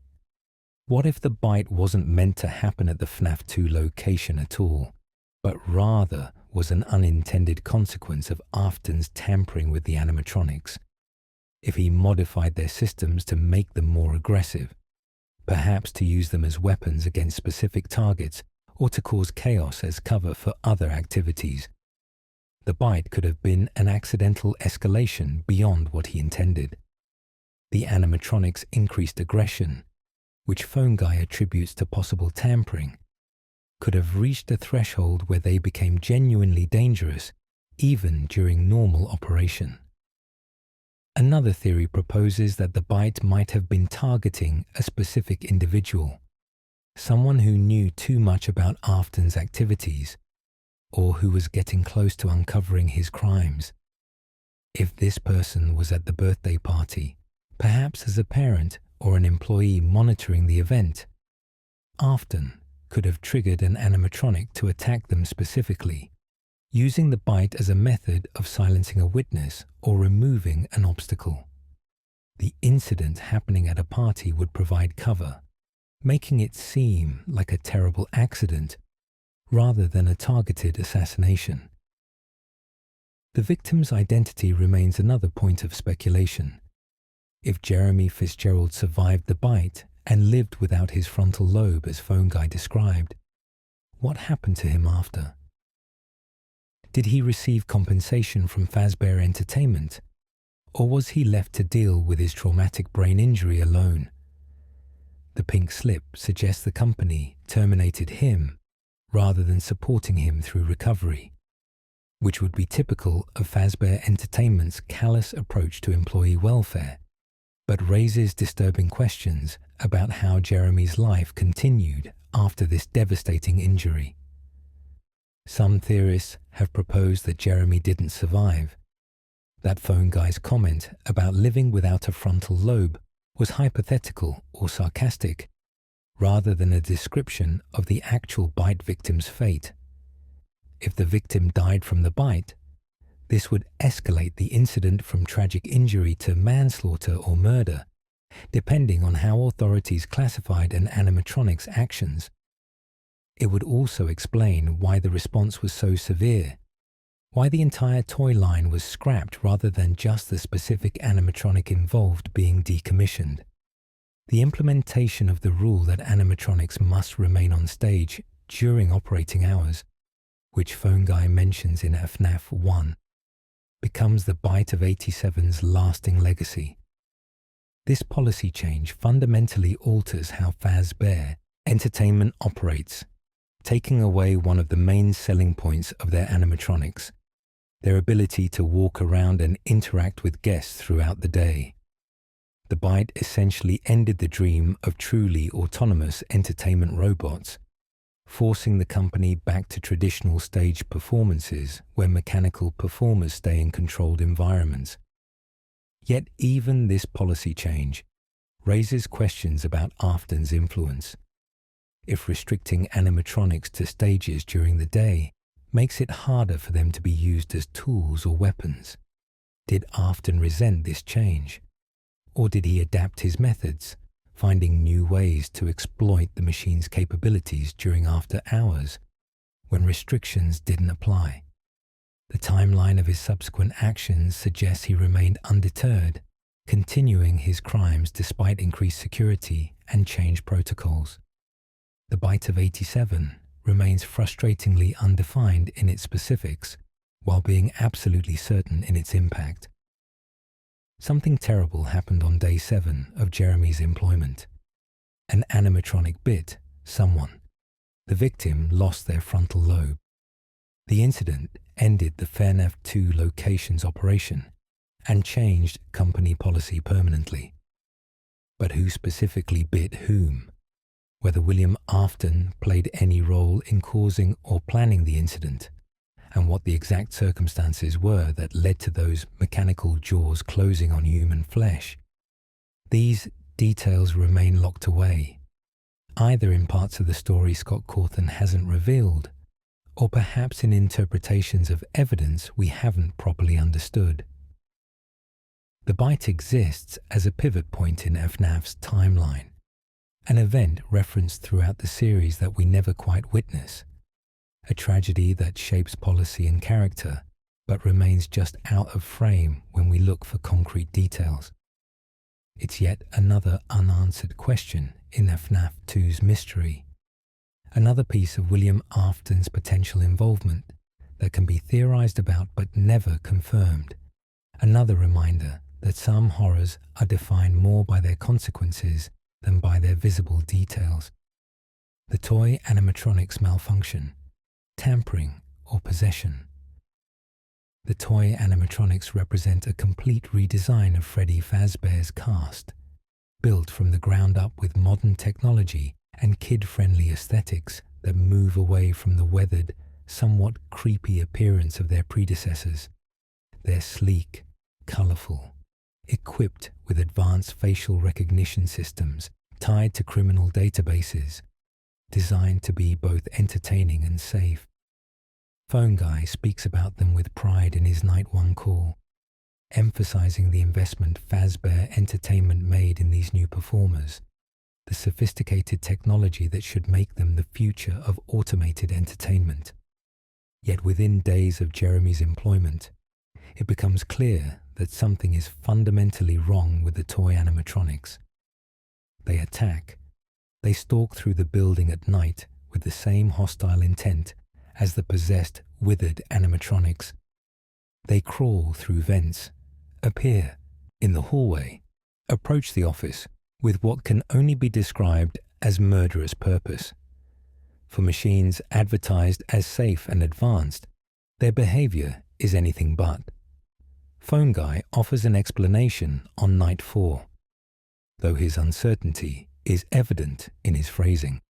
The characters have been acting very unusual, almost aggressive towards the staff, he notes, before adding, someone may have tampered with their facial recognition systems. We're not sure. This statement opens a Pandora's box of questions. Who tampered with the systems? When did this tampering occur? Was it deliberate sabotage or unintended consequences of attempted repairs? And most crucially, is technical tampering sufficient to explain the toy's behavior? Or is something else, something supernatural, also at play? The tampering theory presumes that a person, presumably someone with technical knowledge and access to the animatronics programming, modified the toy animatronics facial recognition software. This modification caused the machines to misidentify adults as threats or as endoskeletons without suits, triggering their stuffing protocol. In this interpretation, the toys aren't possessed or supernaturally influenced. They're simply malfunctioning. Their sophisticated programming corrupted in ways that produce hostile behavior. This technical explanation has merit. The toy animatronics attacks lack some of the personal, vindictive quality that the withered animatronics assaults carry. The toys feel more mechanical in their pursuit, following programmed patterns rather than exhibiting the creativity or awareness that true consciousness might produce. Their facial recognition systems, designed to identify criminals, could theoretically be corrupted to identify all adults or all security guards as threats requiring response. But who would tamper with the systems, and why? The most commonly proposed suspect is William Afton. If we accept theories that Afton was working at the FNAF 2 location, he would have had access to the animatronics, opportunity to modify their programming, and motive to create chaos or misdirect attention from other activities. Afton's technical skills have been established throughout the franchise. He designed and built the fun-time animatronics with their sophisticated AI and murderous capabilities. Tampering with the toy's facial recognition would be well within his abilities. Afton's potential motive for such tampering becomes clearer when we consider what chaos at the pizzeria might accomplish for him, assuming he was indeed responsible. If the animatronics were attacking staff members and causing incidents, management's attention would be focused on controlling those situations rather than investigating other suspicious activities. Night guards struggling to survive would be less likely to notice someone moving through the building during their shifts, less likely to question unusual sounds or movements when they're already dealing with multiple animatronic threats. Additionally, if Afton wanted to create a hostile work environment that drove away security staff, making it difficult for the pizzeria to maintain adequate oversight, aggressive animatronics would serve that purpose effectively. Jeremy survives his week, but how many previous guards might have quit or been fired before him? Creating a revolving door of short-term security employees would mean nobody develops enough familiarity with the location to notice patterns or irregularities in how the place operates. These remain possibilities rather than proven facts, but they offer logical explanations for why tampering might serve Afton's interests. However, the tampering explanation faces challenges when we examine certain specific behaviors the toy animatronics display. They seem to demonstrate awareness beyond simple programming errors. They adapt their strategies, learning to use vents after finding halls blocked. They show what appears to be frustration or increased aggression when repelled repeatedly. These behaviors suggest something more than corrupted facial recognition, something closer to actual intelligence or consciousness driving their actions. This brings us to the possession theory, the idea that the toy animatronics are haunted by spirits, just like the withered animatronics are.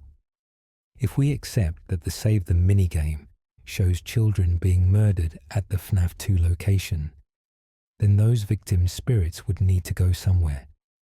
The puppet's role in giving life to dead children suggests she might grant the same gift to new victims, allowing them to possess nearby animatronics, which in this case would be the toy line.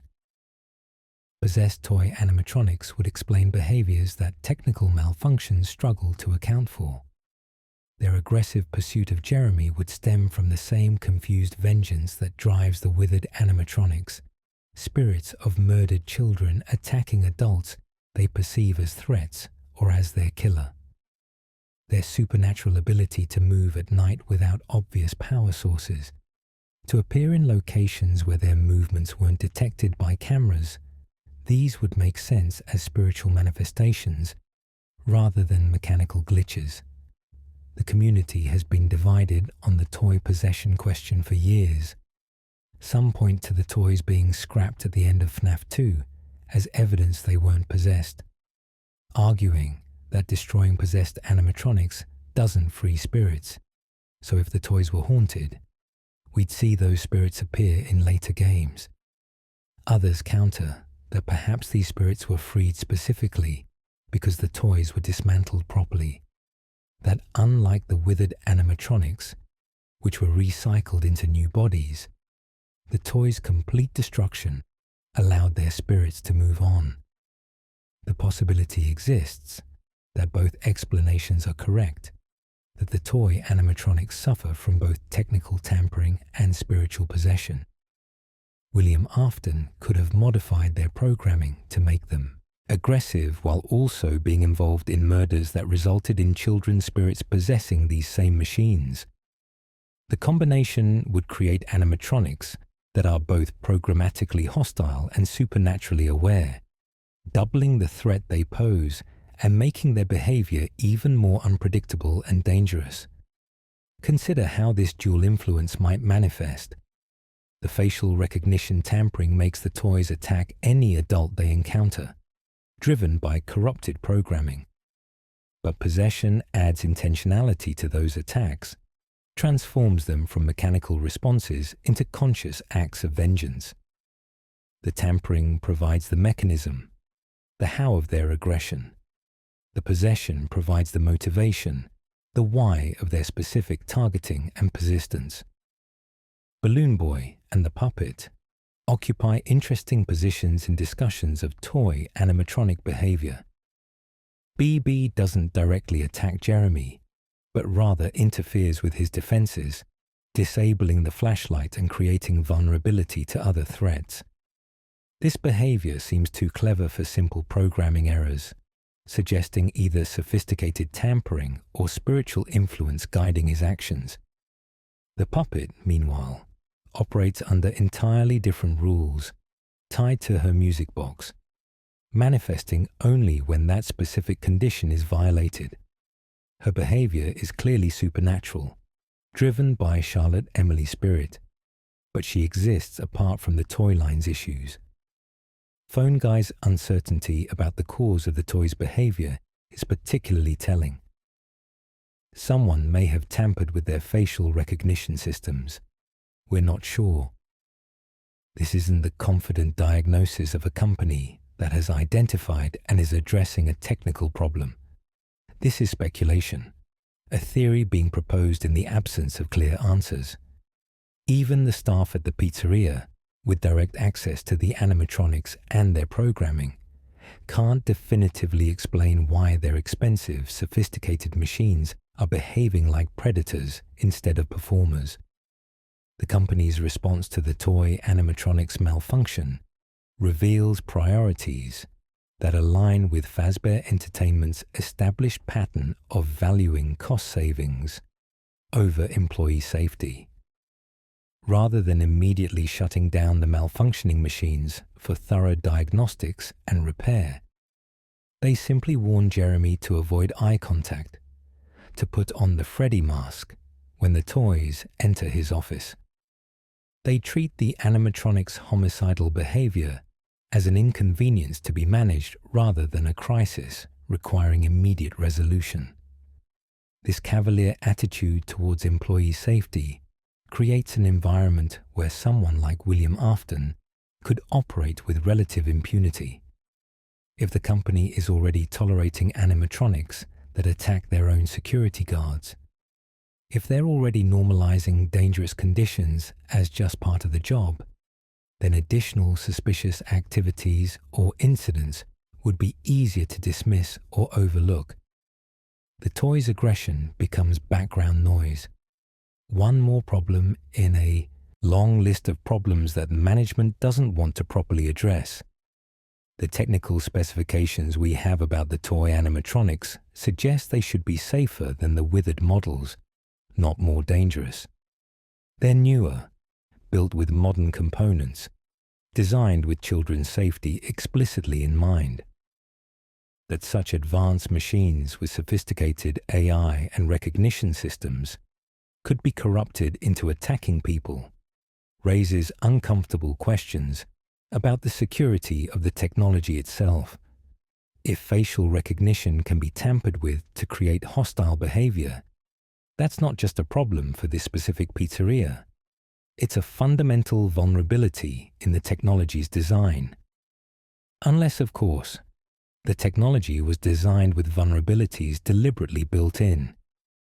If William Afton had input into the toy animatronics design, either directly as a company co-founder or indirectly through his technical expertise being consulted, he could have ensured that backdoors existed in their programming, methods for modifying their behavior that would be invisible to casual inspection. This would explain both how tampering occurred and why the company can't definitively identify or fix the problem. The solutions would require understanding programming layers that aren't documented in official schematics. The toy animatronics' fate, being scrapped entirely rather than repaired or relocated, suggests the company determined they were fundamentally compromised.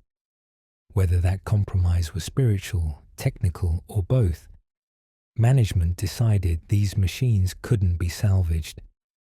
This wholesale disposal of an expensive investment speaks to how severe the situation had become, how completely the toys had failed to live up to their promise of safe, advanced entertainment. We're left with a mystery that encapsulates FNAF 2's broader ambiguities. The toy animatronics are either suffering from tampering, possession, or both. That tampering, if it occurred, was performed by someone with access and skills, possibly William Afton, but not confirmed. The possession, if it exists, stems from murders that may or may not have occurred during the game's timeline, and the combination of technical and supernatural threats creates a hostile environment that serves someone's purposes, though whose and why remain open to interpretation. The toy animatronics stand as one more example of how FNAF 2 presents evidence without providing conclusions, shows consequences without clearly depicting causes. They attack, that's certain. But why they attack? What drives their aggression? Whether that aggression stems from corrupted code or tormented spirits or both, These fundamental questions about their nature remain unanswered, leaving us to theorize in the absence of definitive proof. The investigation and police involvement. What really happened? The progression of phone guy's calls throughout Jeremy's week paints a picture of a situation spiraling increasingly out of control, with each night bringing new revelations about investigations, lockdowns, and company responses to events we never directly witness. These calls provide our primary window into what's happening at the FNAF 2 location beyond the player's immediate experience of surviving animatronic attacks and piecing together what they describe, or more accurately, what they carefully avoid describing, becomes essential to understanding the week's true events.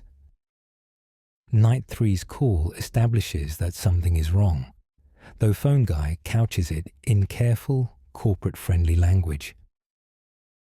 "I wanted to ease your mind about any rumors you might have heard lately," he begins, immediately confirming that rumors exist, that something is being talked about among staff or in the community, something concerning enough that reassurance is needed. He doesn't specify what these rumors are about, leaving us to infer from context and from other evidence. Are people talking about missing children? About the animatronics' strange behavior? About suspicious employees or unusual activities at the pizzeria? By night 4, the situation has escalated. There's been somewhat of an, investigation going on, Phone Guy reveals, his hesitation and verbal fillers betraying discomfort with what he's discussing. He's quick to add that the company denies any wrongdoing, that these things happen sometimes, attempting to normalize whatever is being investigated. But investigations don't occur without cause. Something significant enough to trigger official scrutiny has happened, something the company feels compelled to address, even while publicly denying responsibility. The nature of this investigation remains deliberately vague in Phone Guy's description. He doesn't identify who is conducting it, whether police, health inspectors, regulatory agencies, or some combination of authorities. He doesn't specify what they're investigating, though the reassurances about the company denying wrongdoing suggest potential accusations of negligence, safety violations, or worse. The investigation could be into missing children, the reports we might interpret from the rumors of Night 3. It could be into the animatronics' aggressive behavior towards staff, workplace safety concerns that reached a threshold requiring official response. It could even be into William Afton specifically, into suspicious activities or patterns that caught someone's attention. Night 5 brings the lockdown. From what I understand, the building is on lockdown, Phone Guy explains. No one is allowed in or out, especially concerning any previous employees. This is a dramatic escalation, the kind of security measure that indicates something serious has been discovered or has occurred. Lockdowns aren't standard protocol for minor issues. They're responses to crimes, to contamination, to situations where controlling access becomes paramount. The specific mention of previous employees is particularly interesting. This isn't a general lockdown affecting everyone equally. There's a specific concern about former staff members, about people who used to work at the location trying to enter. This targeting suggests authorities or management have identified or suspect that a previous employee is involved in whatever prompted the investigation. It could mean they've identified William Afton as a suspect if he was formerly employed there. It could mean they're concerned about someone returning to the scene of crimes they committed. Or it could indicate that a former employee is a witness they're trying to protect from intimidation or harm. Phone Guy also mentions on Night 5 that a position just became available on the day shift, offering to move Jeremy to that role once everything is sorted out. This euphemistic phrasing raises dark implications. Positions become available because someone left, quit, was fired, or in the worst case, was injured or killed. Given the context of an ongoing investigation and a building lockdown, the sudden availability of a day shift position suggests something happened to whoever previously held that role, something significant enough to remove them from the schedule immediately. Could the previous day guard be a victim of the crimes being investigated? If children went missing during day shift hours, the person who should have been watching might be either suspected of involvement or might have been attacked themselves for witnessing something they shouldn't have. Alternatively, if we accept theories that William Afton was working at the location, the previous day guard might have been Afton himself, removed from the schedule when he became a suspect, or when he fled after his crimes were discovered. Night 6 reveals the yellow suit incident, which we've discussed previously, but takes on additional meaning in the context of the investigation and lockdown. Phone Guy's description of someone using a yellow suit and the animatronics not acting right afterward could be the breakthrough in the investigation, the discovery of physical evidence that explains how crimes were committed or who committed them. Finding that a yellow suit was used could confirm eyewitness reports of a mascot character leading children away, could provide forensic evidence linking someone specific to the suit, could be the piece that transforms suspicion into certainty. The location's closure, announced on this same Night 6 call, follows logically from everything that has built up during the week. The investigation uncovered concerning information. The lockdown attempted to secure evidence and control access. The discovery about the yellow suit provided additional confirmation. And now the conclusion. The pizzeria is shut down, at least temporarily, until the situation can be resolved. Whether that resolution means criminal charges, civil liability settlements, or simply public relations damage control remains unspecified. What Phone Guy doesn't say throughout all these calls is as revealing as what he does mention. He never explicitly states that children are missing, though the rumors and investigation could certainly pertain to missing children.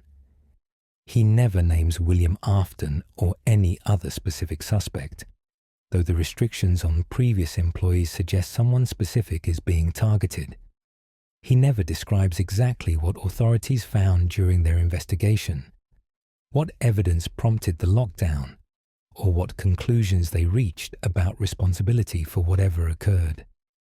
This careful avoidance could stem from legal concerns, the company's lawyers advising staff not to confirm details that could increase liability. It could be Phone Guy's personal discomfort with disturbing subject matter, his tendency to focus on practical job information rather than dwelling on tragedies. Or it could be genuine ignorance. Phone Guy might not know the full details himself, might only have the fragments of information that filter through company channels to regular employees. The timeline of when these events occurred in relation to the Save Them minigame is crucial but uncertain. If the murders shown in that minigame happened during Jeremy's week, then the investigation Phone Guy mentions on Night 4 could be into those specific crimes, with the lockdown on Night 5 occurring after bodies were discovered or children were confirmed missing. This would make the events feel immediate and urgent, a crisis unfolding during gameplay, even as we're focused on surviving animatronic attacks.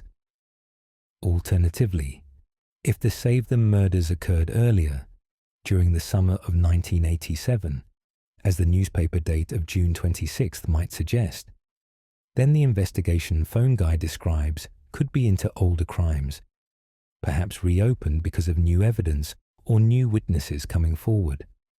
The lockdown would then represent a delayed response to discoveries made months after the original incidents.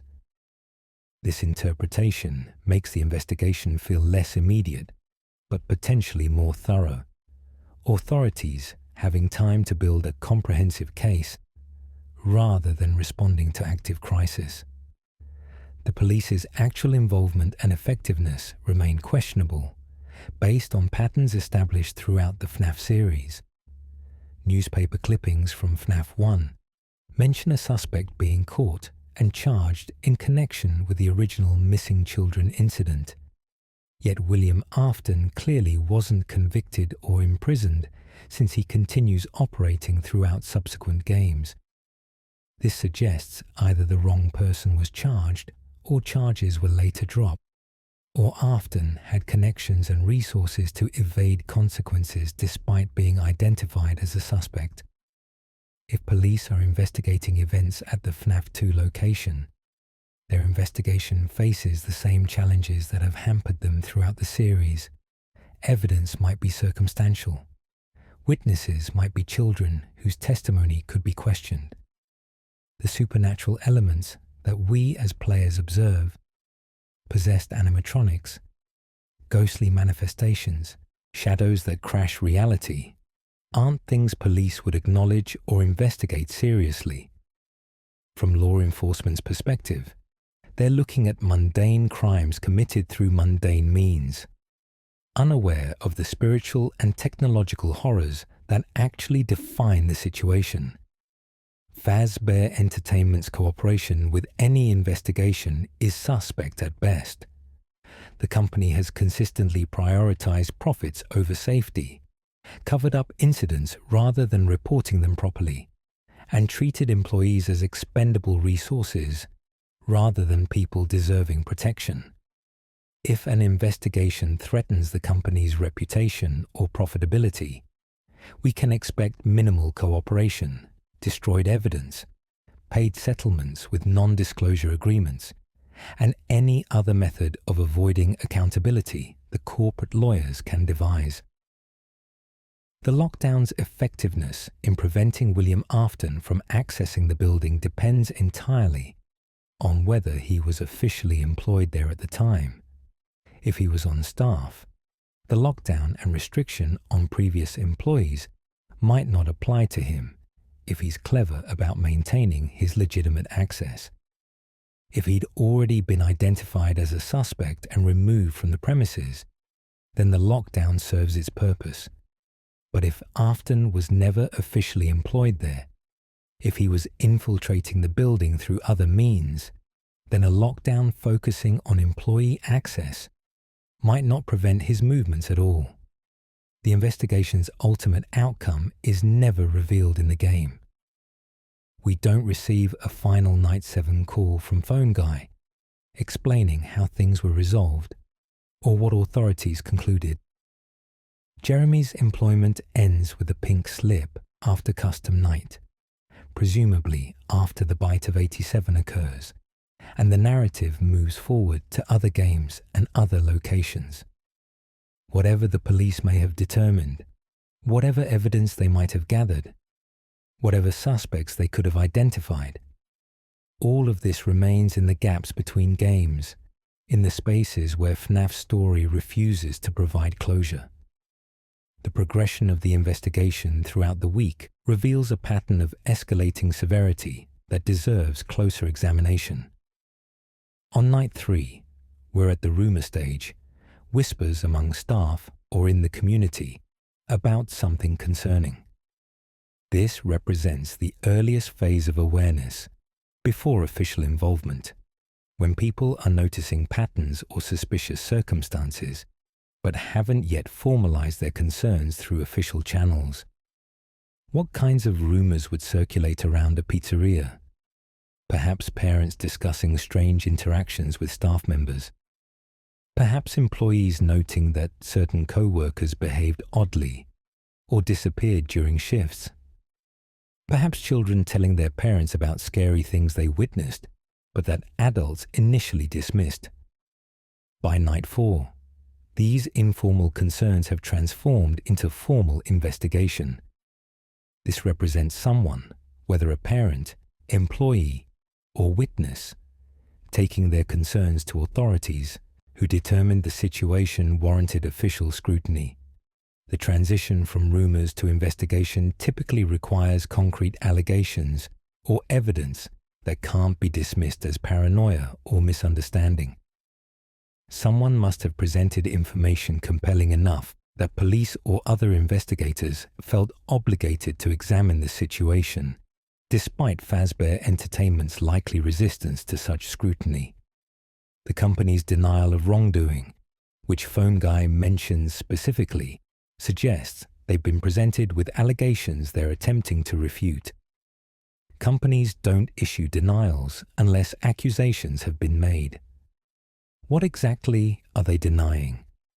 Negligence in supervising children, failure to properly screen employees, knowledge of criminal activities occurring on their premises. The specific nature of their denial would tell us much about what they've been accused of. But Phone Guy only provides the broad statement without details. The lockdown implementation on Night 5 represents the investigation reaching a critical threshold. Lockdowns are extreme measures, disruptive to business operations and expensive to maintain. For management to accept a lockdown, they must have been presented with evidence or legal requirements compelling enough that refusing would expose them to greater liability than complying. This could mean bodies were discovered, making the location a crime scene. It could mean a suspect was identified and authorities needed to secure evidence before that person could return to tamper with it. It could mean multiple witnesses provided consistent testimony about events serious enough to require immediate restriction of access.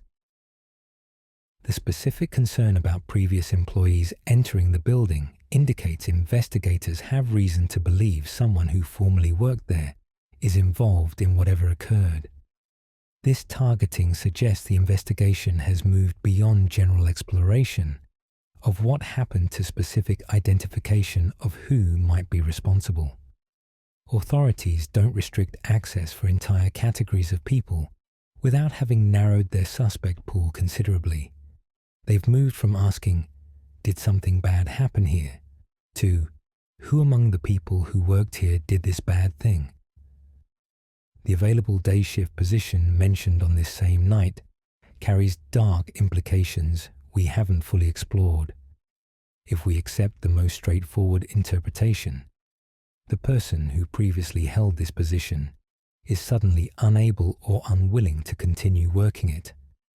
The timing, immediately following the investigation reaching lockdown status, suggests this person's removal is connected to the investigation. They could be a suspect who has been terminated or arrested.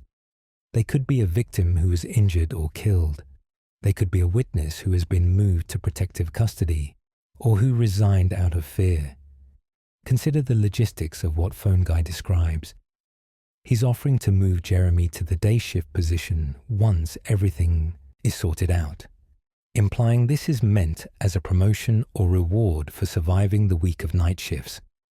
But this framing feels strange given the context. Would management really frame working the day shift at a location under active police investigation as a reward? Unless, of course, they're desperate to maintain some semblance of normal operations and need bodies to fill essential positions regardless of circumstances. The yellow suit discovery on Night 6 could represent the investigation's breakthrough moment. If authorities were searching for physical evidence explaining how crimes were committed, finding that someone accessed a mascot costume would be significant. It would corroborate witness statements about a character leading children away. It would provide potential forensic evidence, fibers, DNA, traces that could link a specific person to the suit. It would explain how someone moved through the building without raising immediate alarms, dressed as a beloved character, rather than as an obvious intruder. But the timing of this discovery raises questions. If the yellow suit was used during the week of gameplay, why wasn't it found until Night 6? Where was it between being used and being discovered?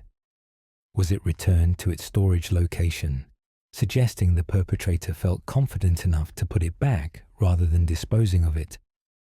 Or was it found in an unusual location, perhaps hidden in an area where the perpetrator stashed it, intending to retrieve it later?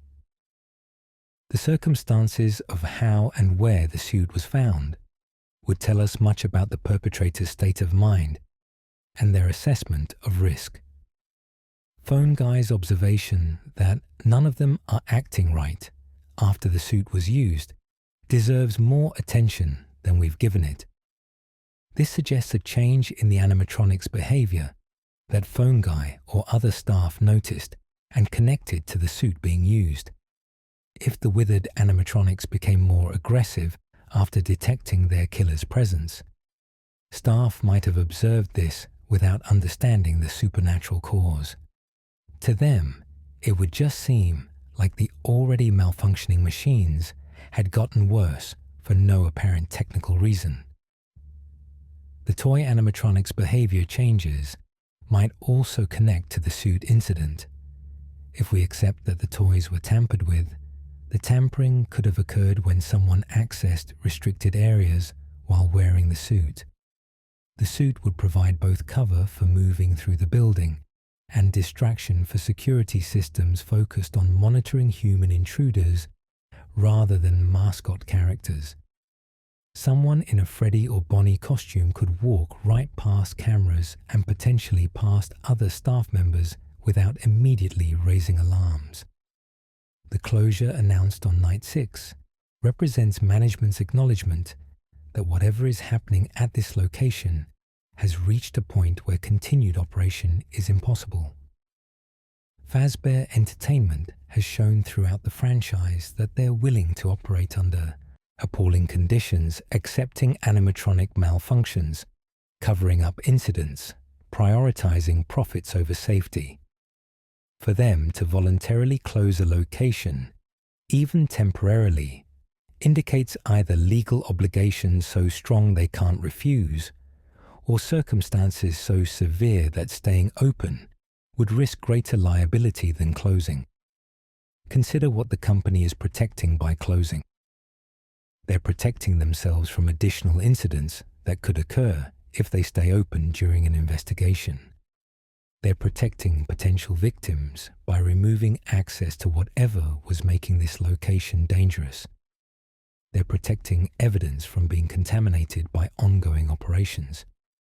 But they're also positioning themselves for eventual reopening, framing this as temporary closure rather than permanent shutdown, maintaining the fiction that once the investigation concludes and issues are addressed, normal operations can resume. The investigation's invisible presence throughout Jeremy's week creates an interesting narrative layer. While we're focused on surviving animatronic attacks, authorities are presumably moving through the building during day hours, interviewing staff, collecting evidence, documenting crime scenes or suspicious areas. These parallel activities never intersect with gameplay directly, but they're implied to be happening constantly, creating a situation where the supernatural horrors players face at night exist alongside mundane police work happening during the day.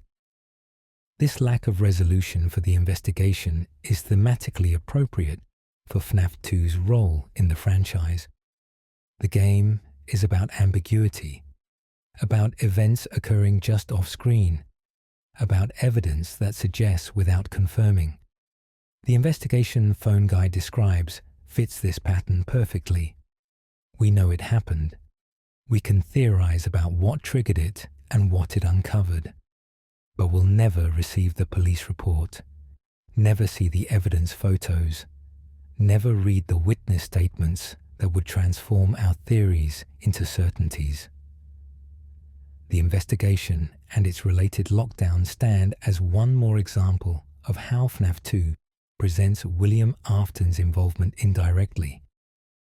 We never see police questioning him. We never witness him fleeing the scene. We never watch him being identified as a suspect or caught in the act. Instead, we hear phone guy's carefully worded updates, see the consequences of events we didn't witness, and piece together a narrative from fragments while knowing that crucial details remain forever out of reach. Afton, as the first night guard. The identity theory. One of the community's more intriguing theories about William Afton's presence at the FNAF 2 location proposes that he was actually working there as the security guard immediately before Jeremy Fitzgerald, that the previous employee phone guy mentions with such concern was Afton himself. This theory attempts to explain several mysteries simultaneously, providing answers for how Afton gained access to the building, why the position was suddenly available for Jeremy, and what might have triggered the investigation that dominates the week's events. The foundation of this theory rests on Phone Guy's Night 1 call, where he mentions that he used to work in the office before Jeremy and is finishing up my last week now. This establishes that there was at least one previous security guard at this location. Phone Guy also mentions on multiple nights that the animatronics have been acting strangely, becoming aggressive towards staff, suggesting these behaviors started before Jeremy's employment. If the animatronics' aggression correlates with William Afton's presence, as we've theorized might be the case, with the possessed withered animatronics recognizing their killer, then that aggression beginning before Jeremy arrived could indicate Afton was working there earlier. The Night 5 call provides perhaps the strongest piece of evidence for this theory. Phone Guy specifically states that the lockdown concerns previous employees being restricted from entering the building, and that a day shift position has suddenly become available. If we connect these statements, we get a narrative where a previous employee working the day shift has been identified as a suspect in whatever is being investigated, leading to that person being barred from the premises and their position opening up for Jeremy to fill. William Afton working as a security guard would align with patterns established elsewhere in the franchise. In FNAF 3, it's widely accepted that the purple guy sprite we see in the Follow Me minigames represents Afton returning to the abandoned FNAF 1 location years later. If he's comfortable infiltrating locations after they close, working at them as a guard would provide perfect cover for after-hours activities. A security guard has legitimate reason to be in the building alone at night, has access to all areas, and would be expected to be moving through halls, checking cameras and systems. The theory proposes that Afton worked several nights at their FNAF 2 location, possibly committing the murders shown in the Save Them minigame during his employment. His behavior or activities eventually attracted suspicion, leading to the investigation Phone Guy mentions. Perhaps children were reported missing during weeks when Afton was working. Perhaps other staff members reported seeing him in areas he shouldn't be accessing. Perhaps the facial recognition tampering was discovered and traced to someone with the technical knowledge and access that a security guard would have. When suspicions reached a certain threshold, the company might have moved Afton to the day shift, possibly believing this would limit his opportunity for wrongdoing or make it easier to monitor his activities. This explains Phone Guy's Night 5 mention of a day shift position becoming available. Afton was moved from night guard to day guard, but then, when evidence of his crimes became clearer, or when he was directly implicated in the investigation, he was removed entirely from the schedule, his employee access revoked, and restrictions put in place to prevent him from returning to the location. The badge visible on Purple Guy's sprite in the Save the minigame strongly supports the security guard theory. Security guards at Freddy Fazbear's pizza locations would presumably wear badges identifying them as staff, giving them authority and allowing them to move through areas without raising questions from other employees or customers. If Afton was wearing a guard's badge while moving through the pizzeria, it would explain both why he could navigate freely and why the sprite shows him with that specific detail. Phone Guy's repeated instructions about company policy, employee procedures, and safety measures could be viewed in a different light if we consider that he's talking to someone replacing William Afton.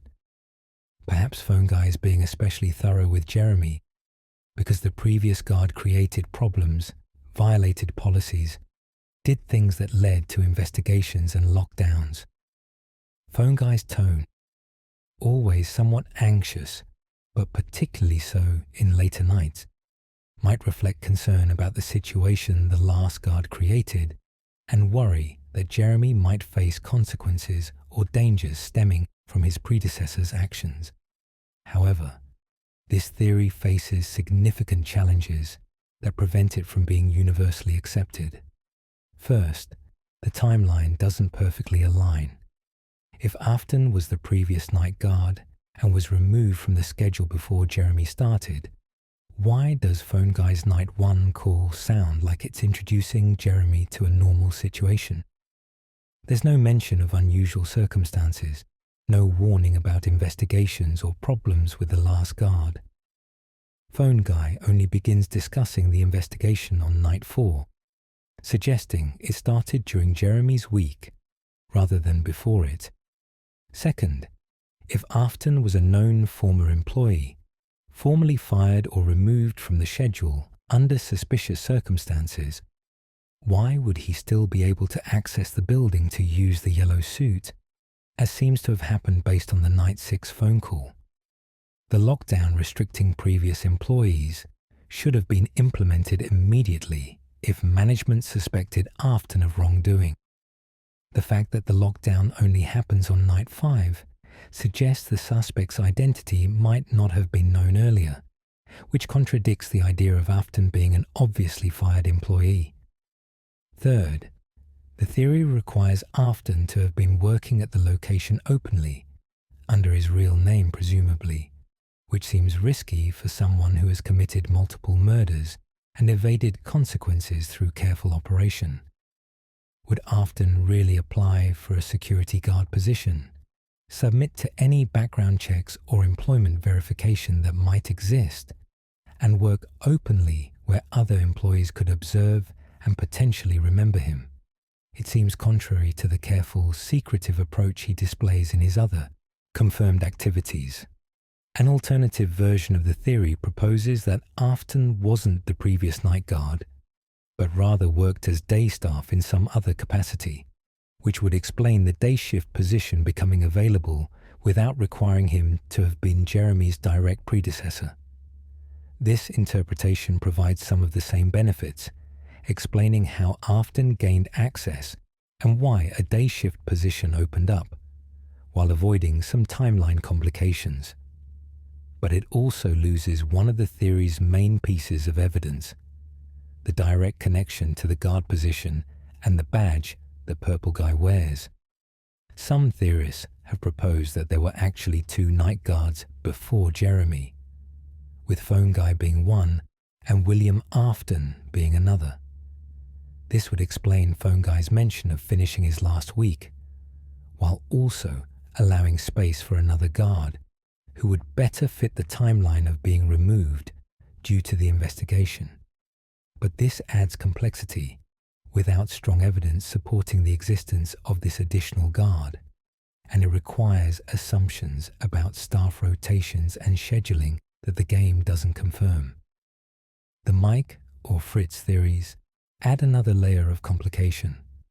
Some players theorize that Jeremy Fitzgerald isn't actually Jeremy, but rather Michael Afton using an alias, which would make the player character William's son, rather than an innocent bystander. If Michael is Jeremy, then the previous guard could be William, creating a situation where son unknowingly replaces father in the security role. But this requires ignoring the names on the paychecks and accepting that characters use aliases without any clear confirmation that this is happening. The custom night paycheck identifying the player as Fritz Smith after night 6 could support theories about identity confusion or aliases, but it more likely represents a different character working a single night after Jeremy was moved to day shift, or after the Bite of 87 removed him from the schedule. The fact that Fritz is fired for the same reasons as Jeremy, tampering with animatronics, odor, general unprofessionalism, might just indicate that anyone working at this location long enough picks up the smell of death that permeates the building and starts messing with the robots out of desperation or curiosity. What we can say with reasonable confidence is that Phone Guy's references to previous employees, available positions, investigations and lockdowns indicate that something happened with staff at this location, that someone who worked there before Jeremy is now under suspicion or restriction.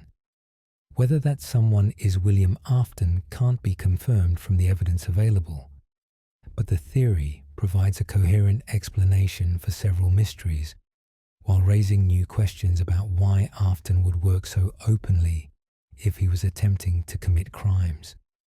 The identity of the first night guard, or the suspicious day shift worker, or whatever role Afton might have played at the FNAF 2 location remains one more unresolved aspect of his involvement in these events. We see clues suggesting an employee was involved in wrongdoing. We see evidence that someone with access and knowledge committed crimes. We see restrictions being placed on previous employees. But connecting these elements definitively to William Afton, confirming that he held an official position at this pizzeria, rather than infiltrating it through other means, requires leaps of inference that can't be fully supported by what the game explicitly shows or tells us. Unanswered questions and persistent contradictions. After examining all the evidence, all the theories, all the pieces of Phone Guy's calls, and the minigame's cryptic imagery, we arrive at a conclusion that is itself inconclusive. FNAF 2 refuses to provide definitive answers about William Afton's role in its events. This isn't a failure of the community's theorizing or a lack of effort in analysis. It's a fundamental characteristic of how FNAF 2 tells its story, leaving ambiguity where other games might offer clarity, presenting contradictions where we seek consistency, and maintaining mysteries that resist resolution even after years of dedicated examination. The timeline contradictions stand as perhaps the most frustrating barrier to developing a coherent understanding of the game's events. The June 26th date from FNAF 1's newspaper clippings describing missing children incidents directly conflicts with the November 1987 dates on Jeremy's paychecks. These can't both refer to the same events unless we're willing to dismiss one set of dates as errors or misdirection, but both appear deliberate, printed clearly in game materials meant to provide concrete information to players. Some theorists have attempted to reconcile this by proposing two separate incidents, a June incident and a November incident, both involving William Afton and both occurring at the FNAF 2 location. But this requires Afton to have attacked the same location twice in the same year, returning after initial crimes despite the increased scrutiny that would follow such events. It requires the company to have remained open after the June incident, despite the severity suggested by police involvement and newspaper coverage.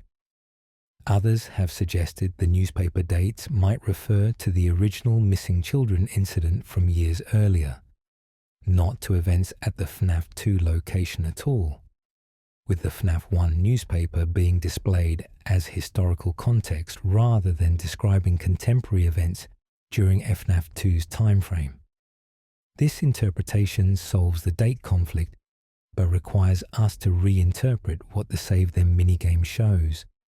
potentially viewing it as a flashback or spiritual vision, rather than depicting events occurring during Jeremy's week. The question of which animatronics are possessed remains unresolved. The withered animatronics are definitively haunted, housing spirits from the original MCI. But the toy animatronics' status resists clear determination. Are they possessed by spirits from the Save Them incident? Are they simply malfunctioning due to programming tampering? Are both explanations simultaneously true? Each interpretation has supporting evidence and contradicting details, leaving their nature ambiguous. The identity of who tampered with the toy animatronics' facial recognition systems has never been confirmed. William Afton remains the primary suspect based on his technical skills, his apparent presence at the location, and his motive for creating chaos. But Phone Guy's uncertainty about who did it suggests the company couldn't determine this definitively, which raises questions about how sophisticated the tampering was, whether it covered its tracks effectively, or whether multiple people had access to modify the systems. The yellow suit incident on Night 6 continues to generate debate about which suit was used, when it was used, who used it, and what consequences flowed from that usage.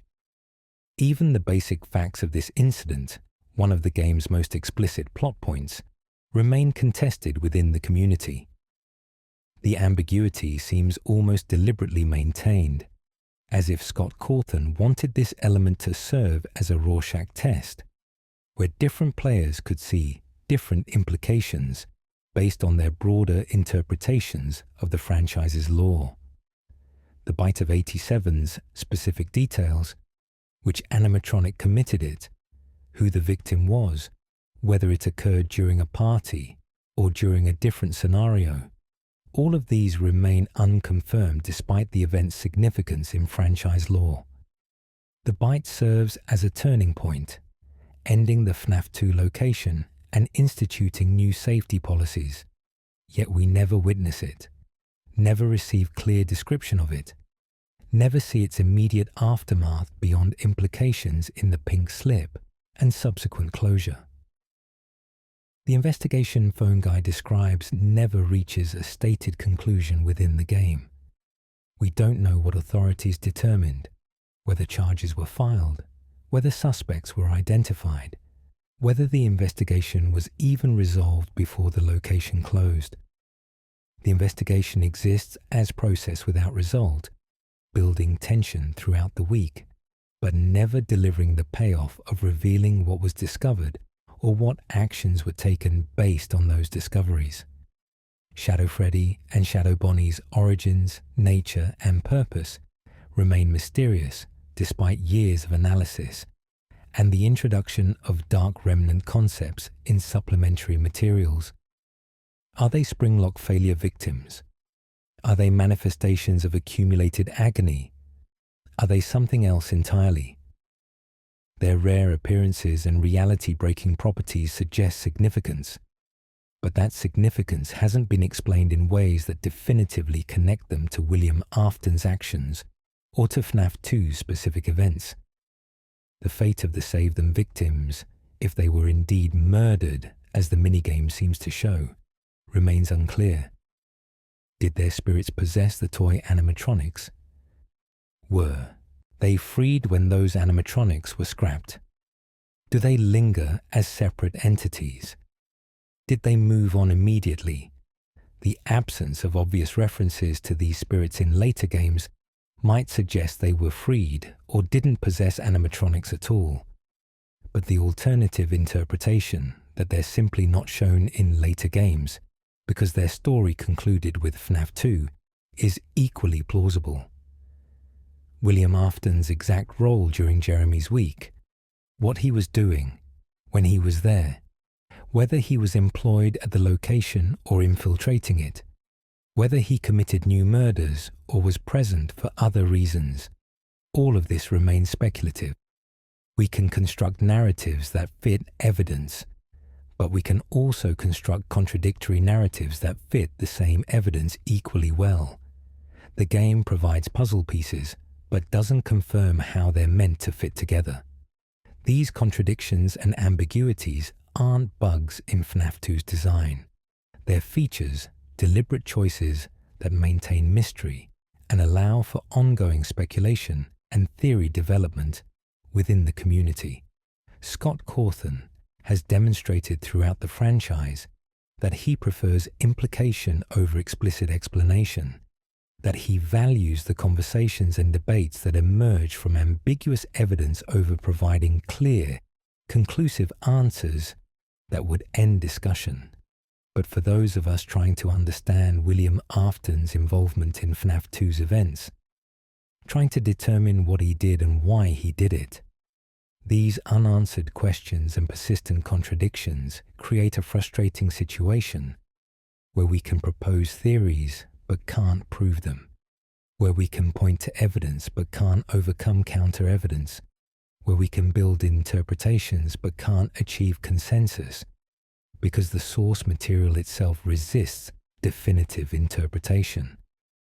We're left analyzing a game that is simultaneously full of information and empty of conclusions, packed with details that suggest significance without confirming it, rich with implications that lead to multiple equally valid interpretations. Every piece of evidence about Afton's involvement opens questions even as it provides potential answers. Every theory we develop explains some mysteries while creating new ones. Conclusion: living with uncertainty in FNAF 2's narrative.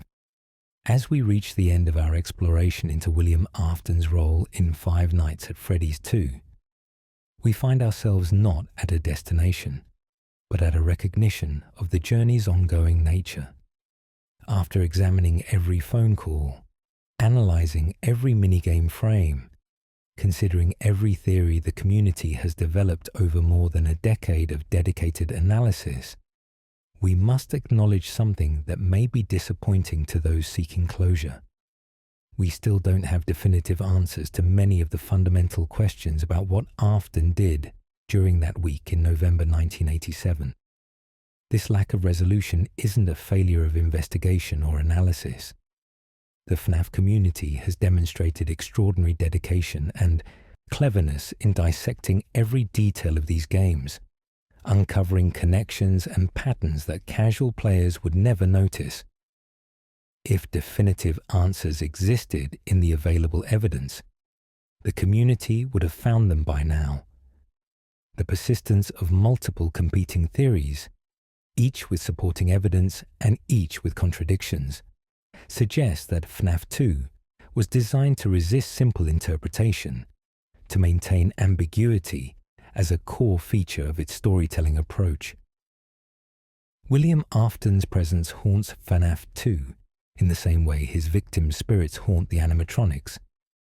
He's there in shadows, in implications, in the consequences of actions we don't directly witness.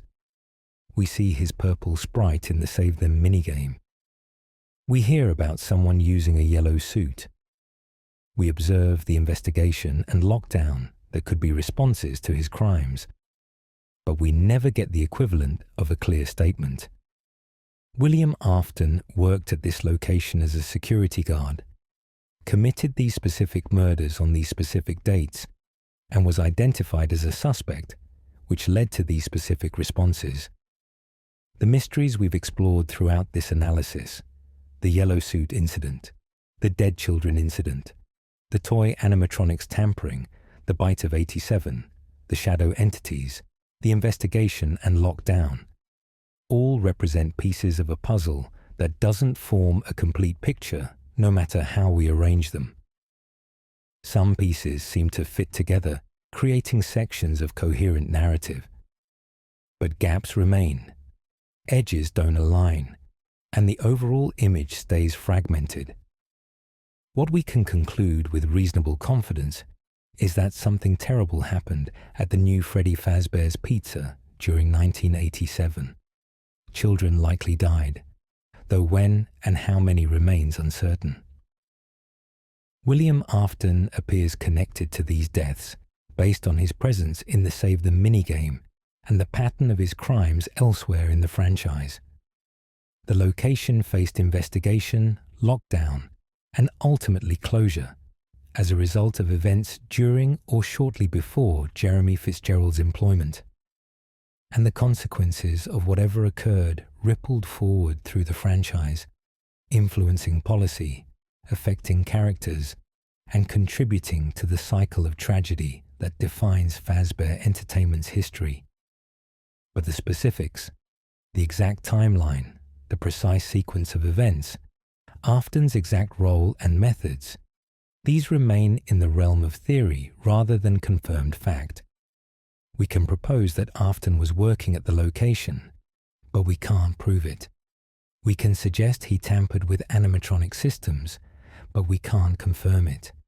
We can theorize about his involvement in the Bite of 87, but we have no definitive evidence linking him to that incident.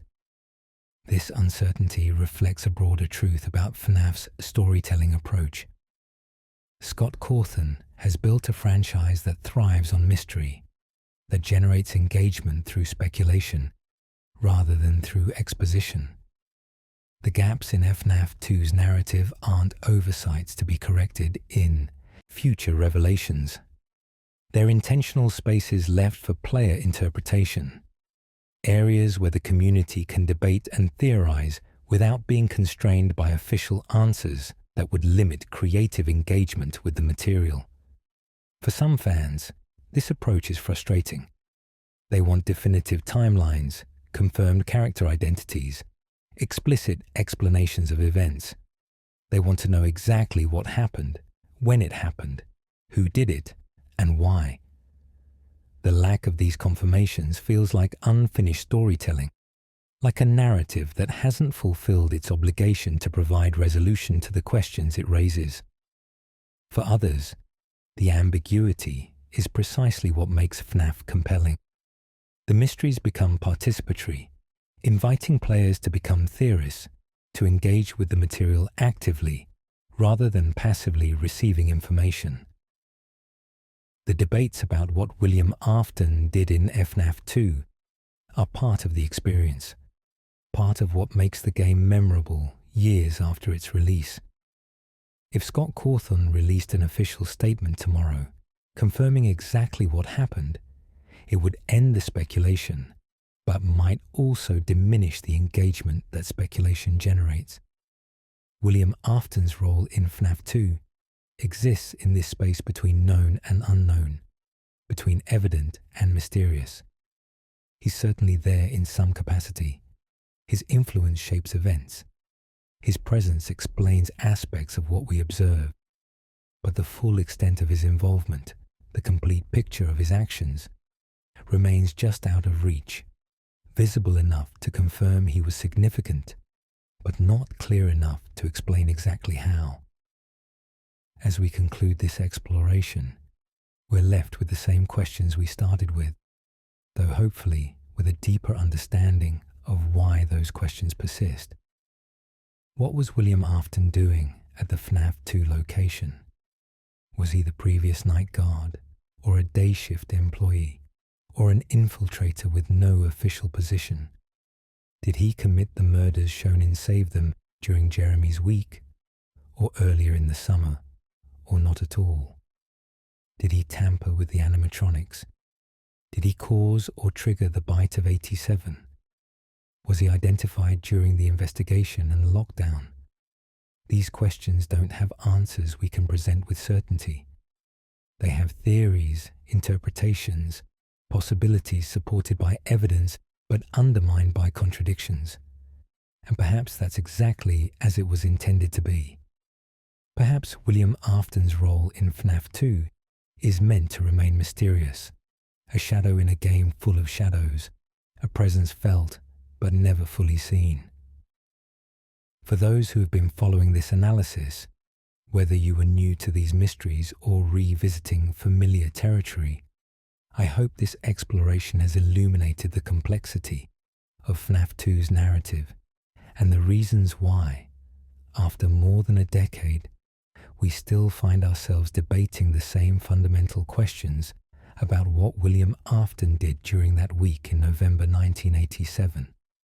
The questions persist because the game was designed to raise them without providing definitive answers, creating a mystery that continues to engage and frustrate in equal measure.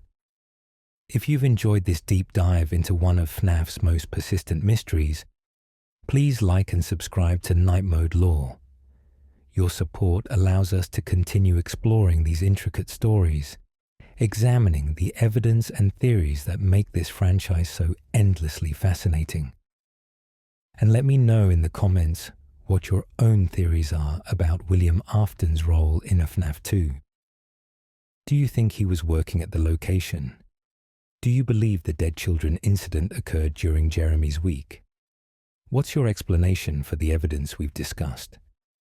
Until next time, may your nights be filled with questions that comfort rather than disturb, with mysteries that intrigue rather than terrify, and with the peaceful understanding that some stories are defined more by what they don't tell us than by what they do.